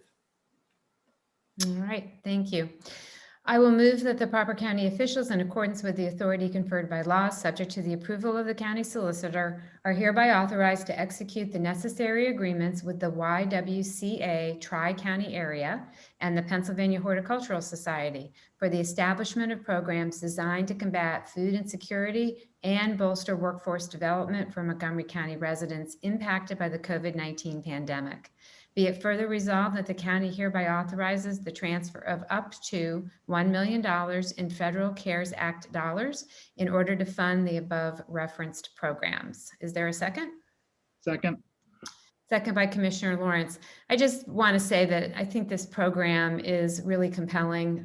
It's innovative in its two-pronged goal of providing workforce training for our future workers and also meeting a very real and immediate need in our community for access to healthy food, and uses an area of our farm park to help grow that food. So this is just a really great innovative use of partnership across very important nonprofits in our region, and I certainly intend to support this. Any other comments?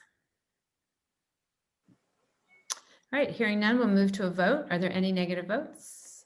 Hearing none, motion carries. All right, Mr. Dotone, bond reimbursements.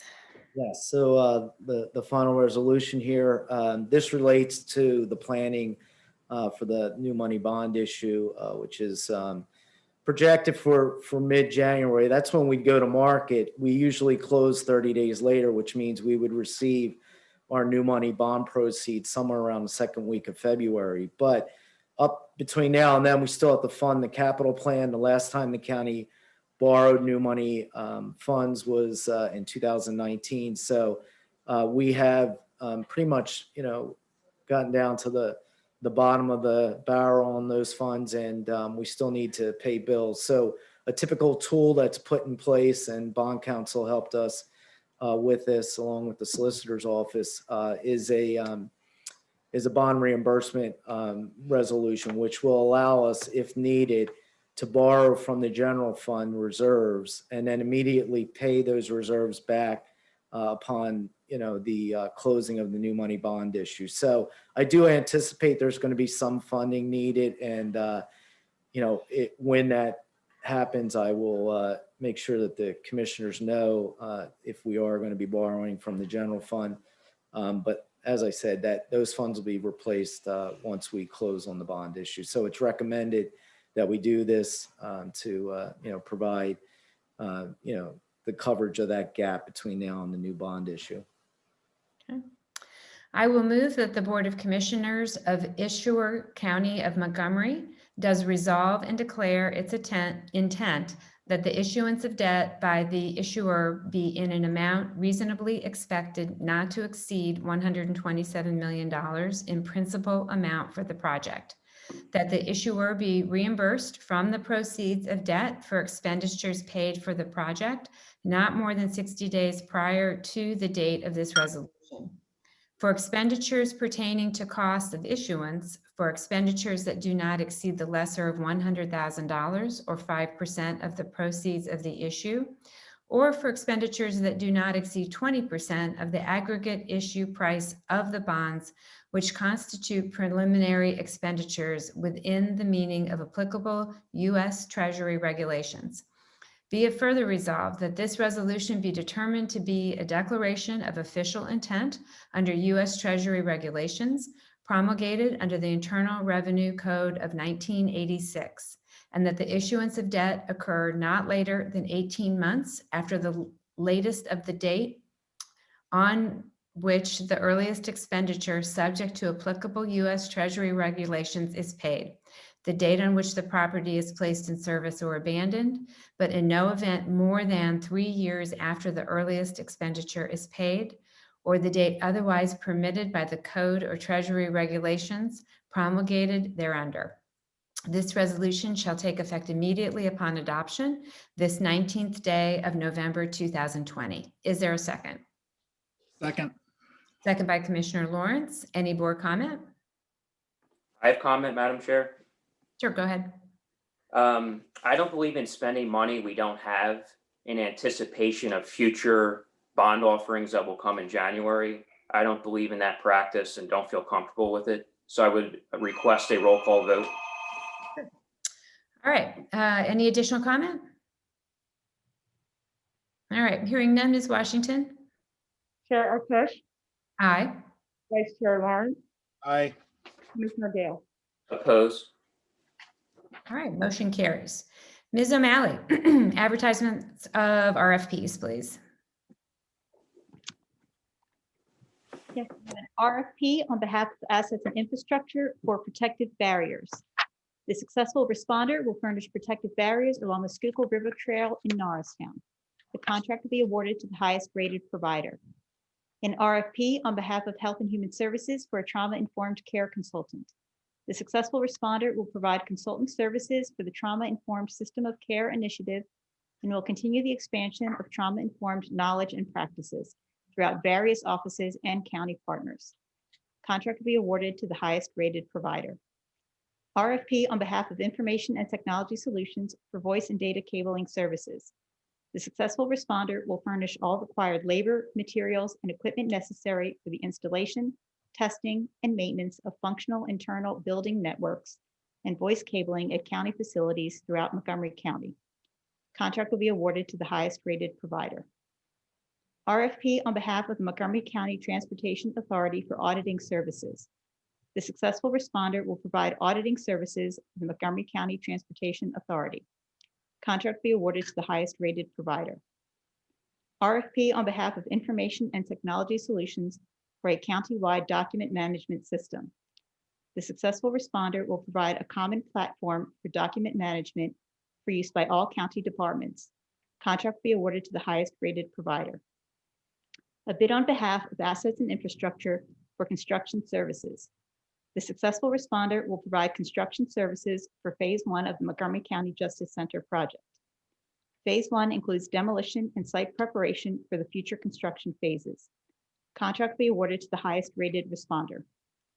All RFPs and bids are available on the county's purchasing website at www.montcopa.org/purchasing.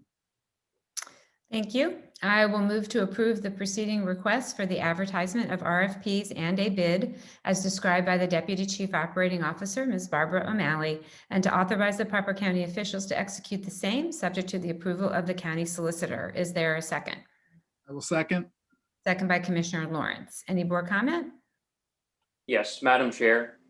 I Yes. request that you would amend your motion to separate the advertisement of a bid from the advertisement of RFPs, to have two separate votes on those.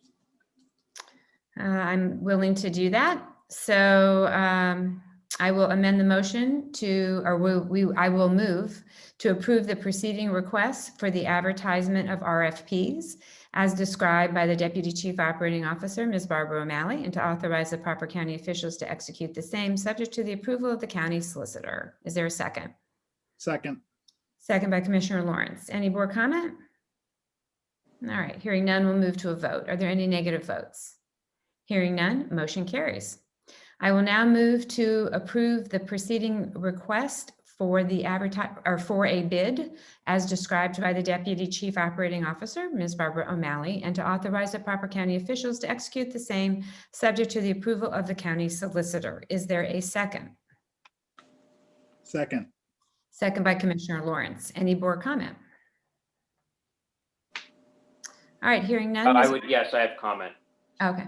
I would just say that, to my point that I made earlier during the budget presentation, I believe before this advertisement of bid related to the Justice Center goes out to bid, we should reform the size and scope of the project. So I'll be opposing this bid. Ms. Washington? Chair Arkoosh, Aye. Vice Chair Lawrence, Aye. Commissioner Gale. Opposed. Motion carries. Ms. O'Malley, awards of contract, please. Contract award, adult probation equipment, Whitmer Public Safety Group of Coatesville, PA, $24,325.78. Contract provides for 29 tactical bulletproof vests with accessories. Equipment is available through a PA state contract. Contract award, adult probation and OCY, toxicology services, Redwood Toxicology Laboratory, Inc. of Santa Rosa, California, $285,000. Contract provides for toxicology services and supplies for adult probation and children and youth. Contract is for a term of 1 year beginning January 1, 2021. Contract is available through a Sourcewell cooperative contract. Contract award, assets and infrastructure, paper products, Veritiv Corporation of Camp Hill, PA, $60,000. Contract provides restroom paper products for use at all county-owned properties. Products are available through a PA CoStars contract. Contract term is for 1 year for 2021. Contract award, assets and infrastructure, bottled water, Crystal Springs of Atlanta, Georgia, $65,000. Contract provides for bottled water and dispenser rentals. Water is available through a PA Department of General Services contract. Contract is for the period of 1/1/2021 through 12/31/2021. Contract award, assets and infrastructure, construction management, Skanska USA Building Inc. of Parsippany, New Jersey, $869,200. Contract provides for construction management services for buildings at the Public Safety Emergency Operating Center. RFP 2045 was viewed by 72 firms with 6 responses received. Contract is awarded to the highest rated provider. Contract award, assets and infrastructure, moving services, Hughes Relocation Services of Lansdale, PA, $48,566. Contract provides moving services related to the One Montgomery Plaza reskin project for Phase 5. Quotes were requested from providers on the county's pre-qualified movers list as per RFP 1805. Contract award, assets and infrastructure, propane. Suburban Propane of Whippany, New Jersey, $31,000. Contract provides for the supply of propane at various county facilities for the 2021 term. Suburban Propane is the owner of the tanks and the only supplier that can provide the propane. Contract award, Board of Assessment, proprietary software, Tyler Technologies, Inc. of Moran, Ohio, $381,495. Maintenance and hosting of the IAS World software, which provides new releases and upgrades for the county's property search tool. IAS World software allows for remote entry of assessment and tax data. Software and services are proprietary. Contract valid for a 1-year term beginning January 1, 2021. Contract award, controller, pension services, Pension Technology Group of Boston, Massachusetts, $400,000. Contract provides for a pension administration system, which will administer all pension-related aspects for both active and retired members and includes benefit payments and 1099 processing. RFP 2005 was viewed by 11 providers with 4 responses received. Contract is for a 10-year term, which includes implementation, hosting, and support at $40,000 per year. Contract award, Controller, Accounting Services, Clifton Larson Allen LLP of Minneapolis, Minnesota, $354,376. Contract provides for professional accounting and auditing services for Montgomery County. RFP 2034 was viewed by 17 firms with 6 responses received. Contract is awarded to the highest rated provider. Contract is for a period of 3 years. Contract award, Controller, Actuarial Services, Korn Ferry of Los Angeles, California, $129,180. Contract provides for actuarial services for the Montgomery County Employee Retirement System. RFP 2047 was viewed by 29 firms with 9 responses received. Contract is awarded to the highest rated firm. Contract is for a period of 3 years with 2 optional annual renewal terms. Contract award, Health and Human Services, Support Services, multiple providers. Contracts provide for senior intensive support services for Montgomery County residents aged 60 years and older. RFP 2056 was viewed by 22 providers with 3 responses received. Contracts are awarded to the 3 responding providers who have met all qualifications of the RFP. Contracts are for a period of 3 years with 2 optional annual renewal terms. Providers of Central Behavioral Health of Norristown, PA, $139,300 per year. Creative Health Services, Inc. of Pottstown, PA, $127,400 per year. Eldernet of Lower Merion and Narberth of Bryn Mawr, PA, $63,000 per year. Contract award, Information and Technology Solutions, Software Support, Paperless Solutions, Inc. of Penn Salem, PA, $255,495.45. This is the master maintenance agreement covering ongoing software support and maintenance for the court-related document processing system for use by multiple court-related departments. Contract term is 1/1/2021 to 12/31/2021. Contract award, Public Safety System Upgrade, Motorola of Chicago, Illinois, $24,320.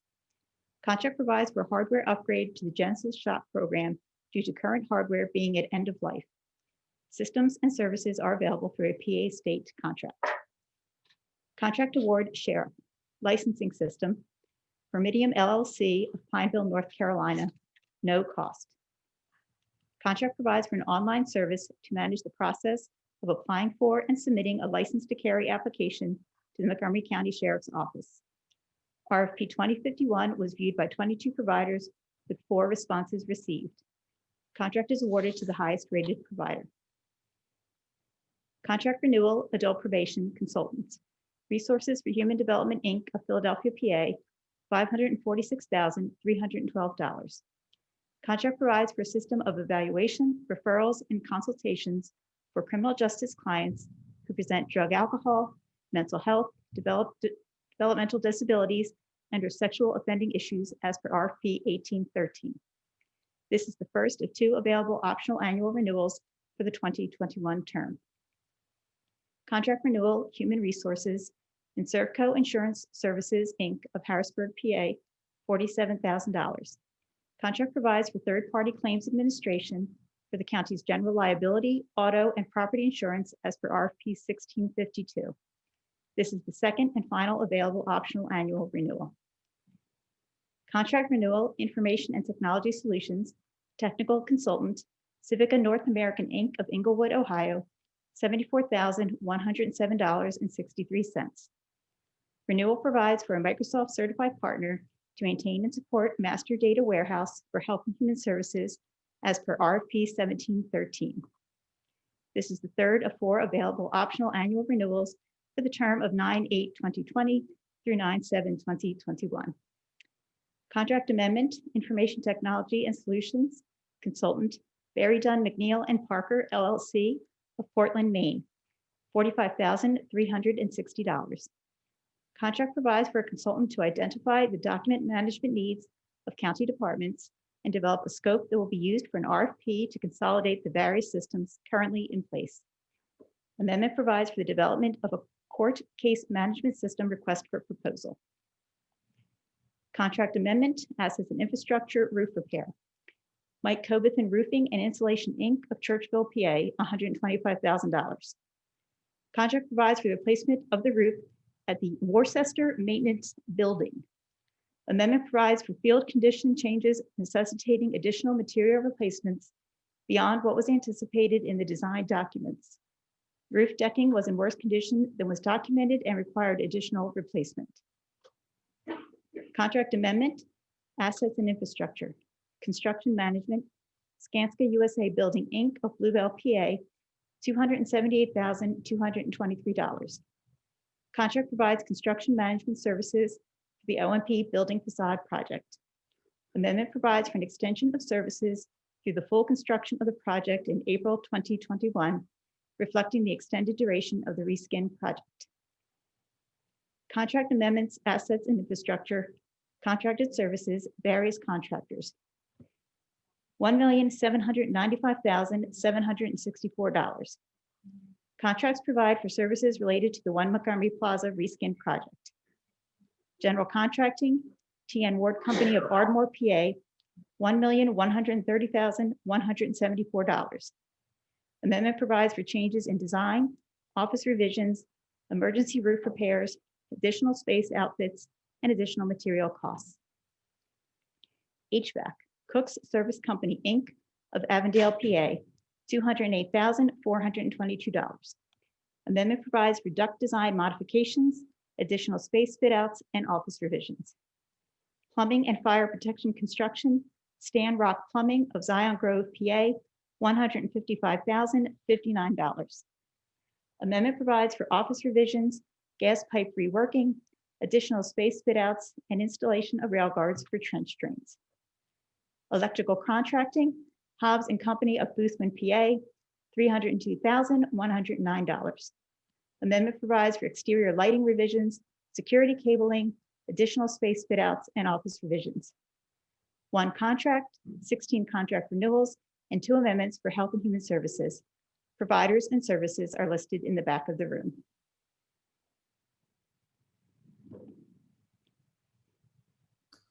Thank you. I will move to approve the preceding awards of contract as described by the Deputy Chief Operating Officer, Ms. Barbara O'Malley, and to authorize the proper county officials to execute the same, subject to the approval of the county solicitor. Is there a second? Second. Second by Commissioner Lawrence. Any board comment? Yes, Madam Chair. I request that you amend the motion to separate contract award number 5 and contract amendments number 20, 21, and 22.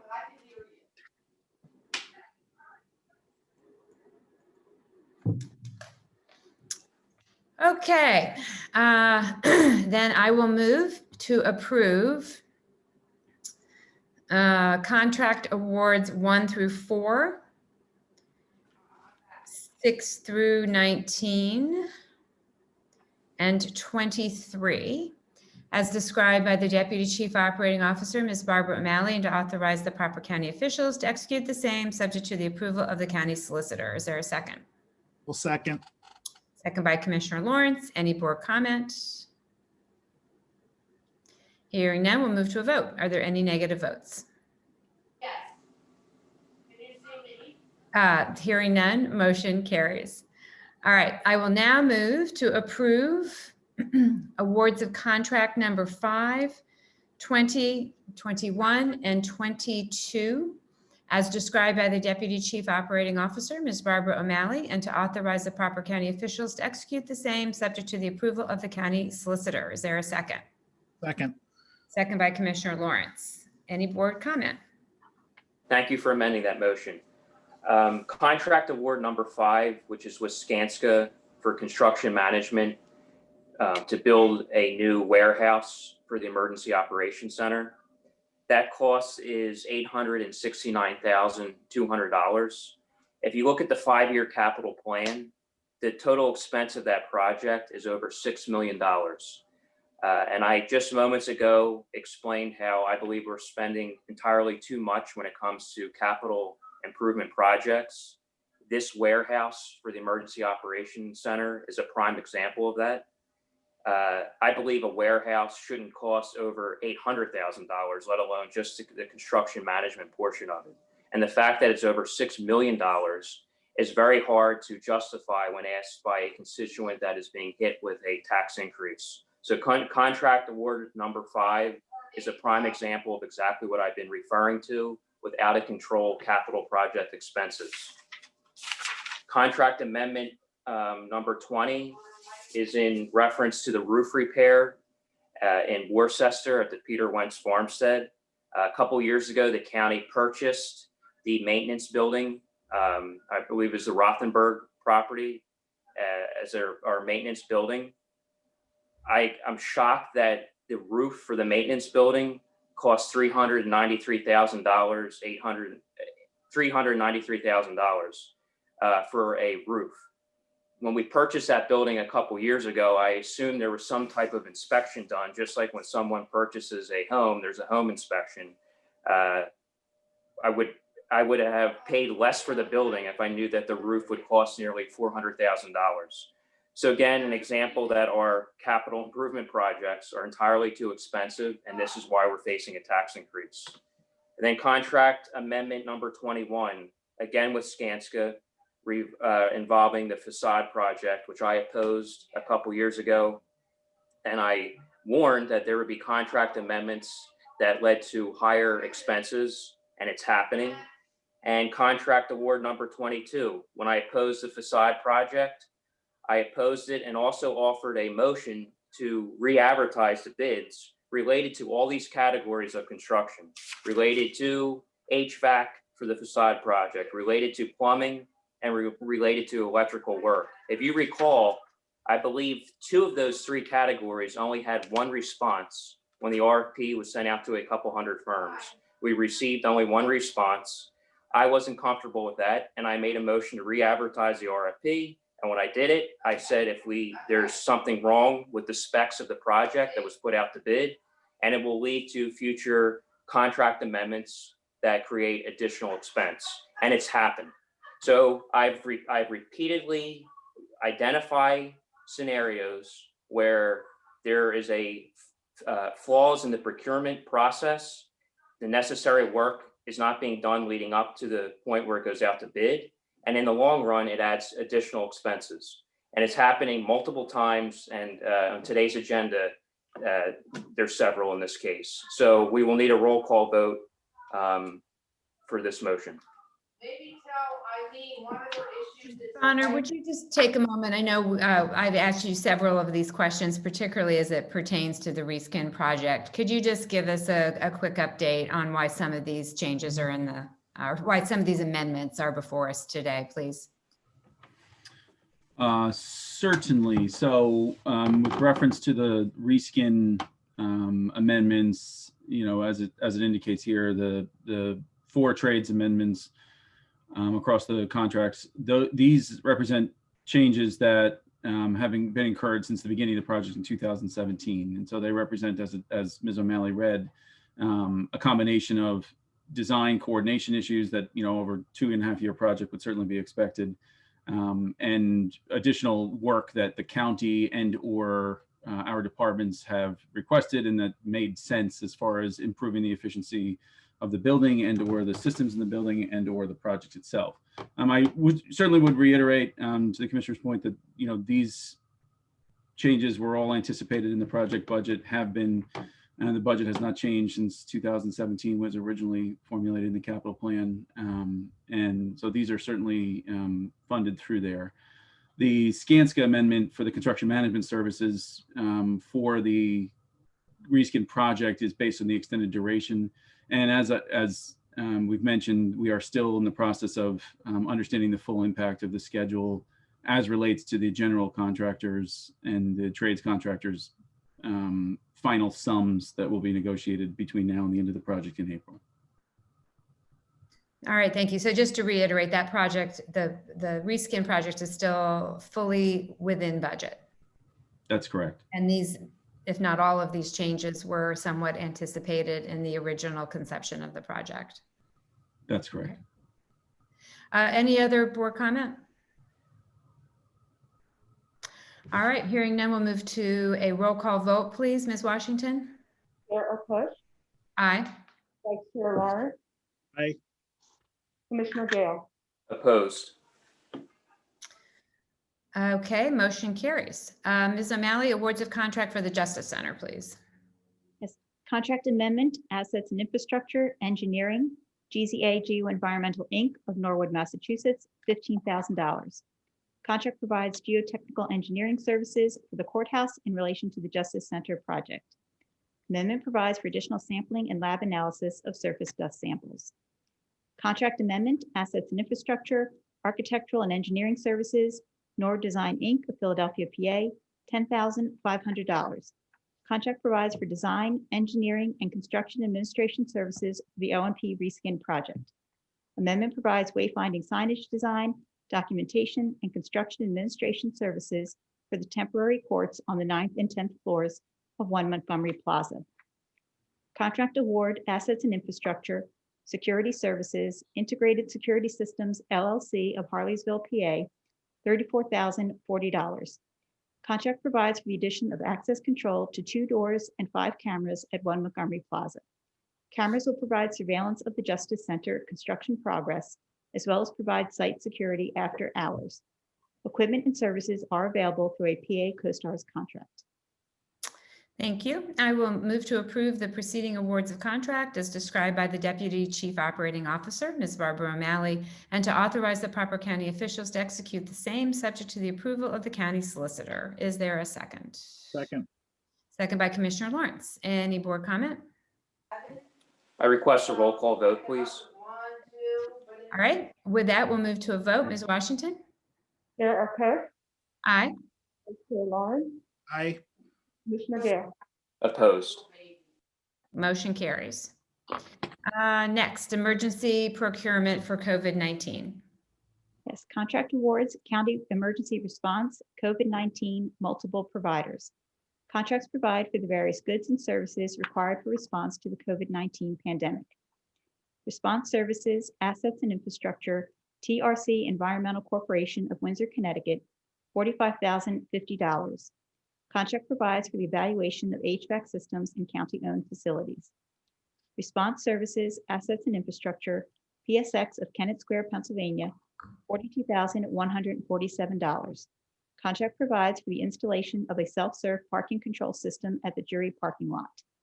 Response equipment, multiple departments, Corbett Inc. of Norristown, PA, $139,838.35.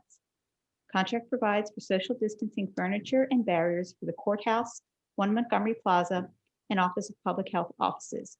Equipment is available through a PA CoStarz contract. Response equipment commissioners, CDW Government of Chicago, Illinois, $29,926. Contract provides for computer laptops for various county food banks. Equipment is available through a PA CoStarz contract. Response equipment commissioners, Singer Equipment Company, Inc. of Elverson, PA, $435,889.54. Contract provides for walk-in refrigerators, freezers, and utility accessories for various county food banks. Response equipment, Health and Human Services, Lab Repco LLC of Horsham, PA, $33,518. Contract provides for 3 ultra-low temperature freezers for the storage of the COVID-19 vaccine. Response equipment, public safety, Norris Sales Company, Inc. of Conshohocken, PA, $280,416.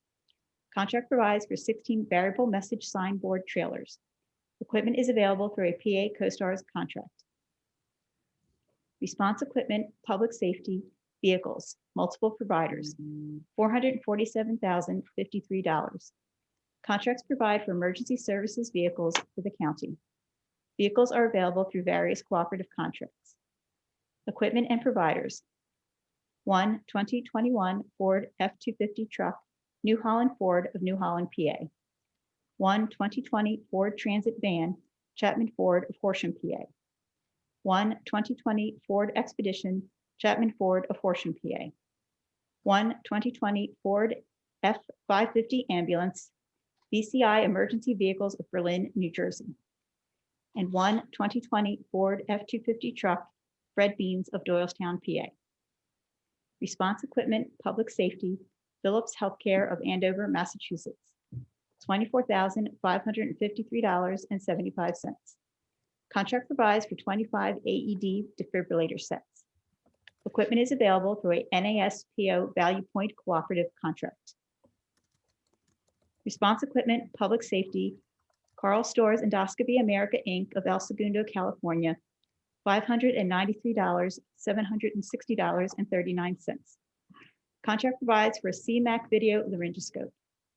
Response Equipment, Public Safety, Sun Scientific, Inc. of Dobbs Ferry, New York, $334,620.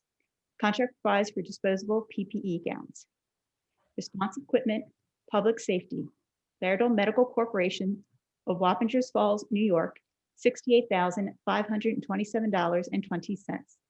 Contract provides for infant mannequin kits with accessories.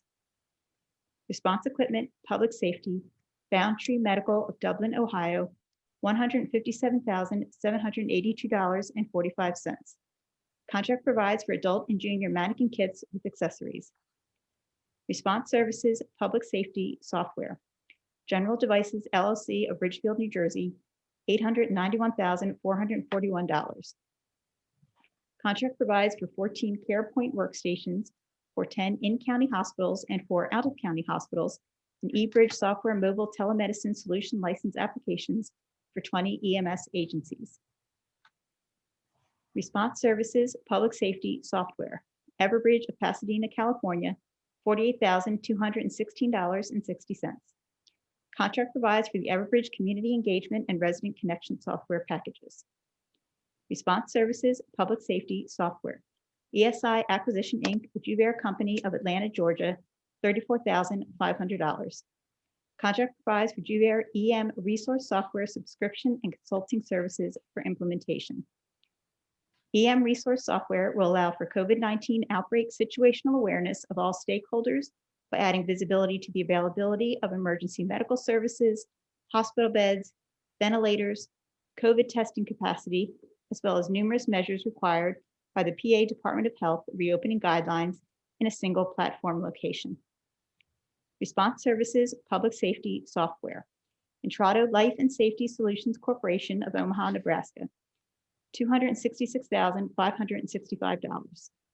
Contract provides for 20 portable 911 telecommunicator licenses for remote work use. Response Services, Contract Renewal, Health and Human Services, Contact Tracing, multiple providers. Contracts provide for contact tracing services in response to the COVID-19 pandemic.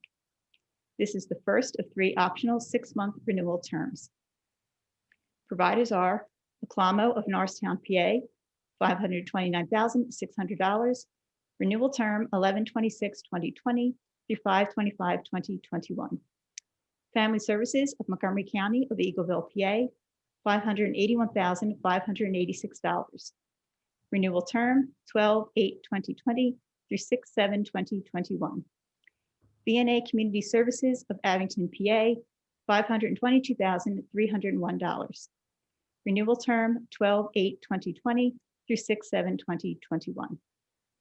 Response Services Amendment, Public Safety Consultant, PFM Solutions LLC of Philadelphia, PA, $63,260.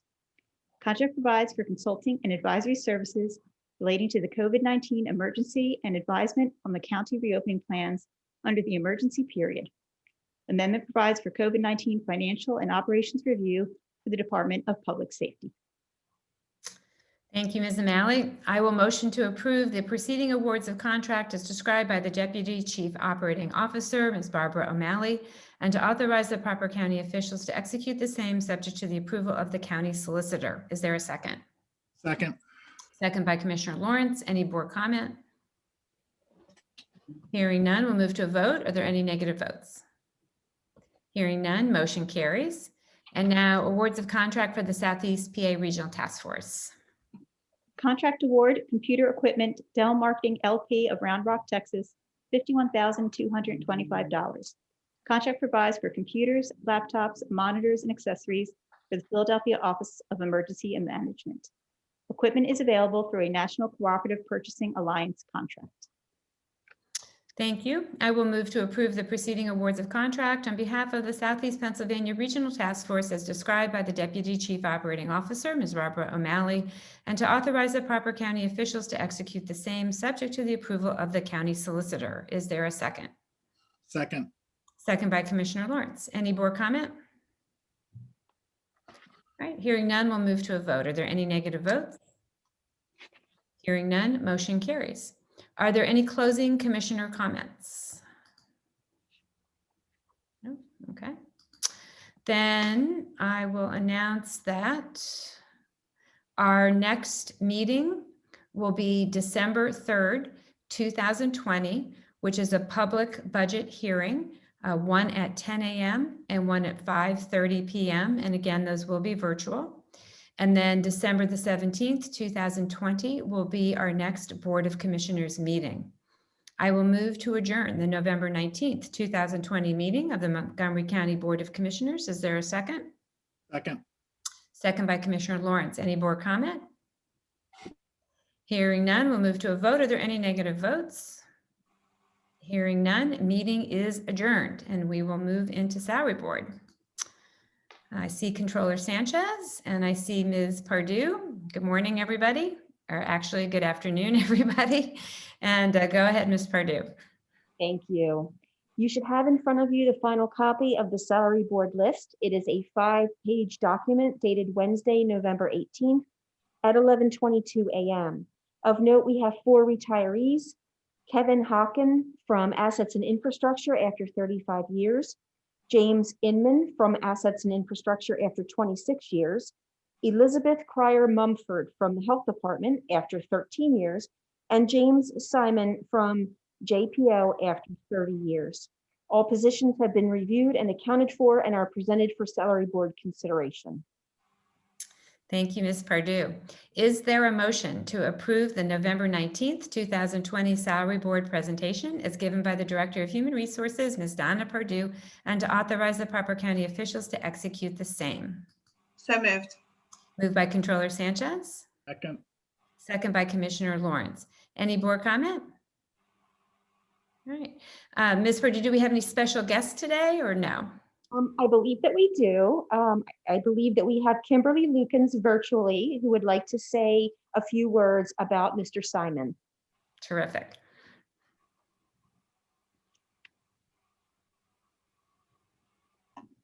Hi, good afternoon, everybody. Yes. Yes, no.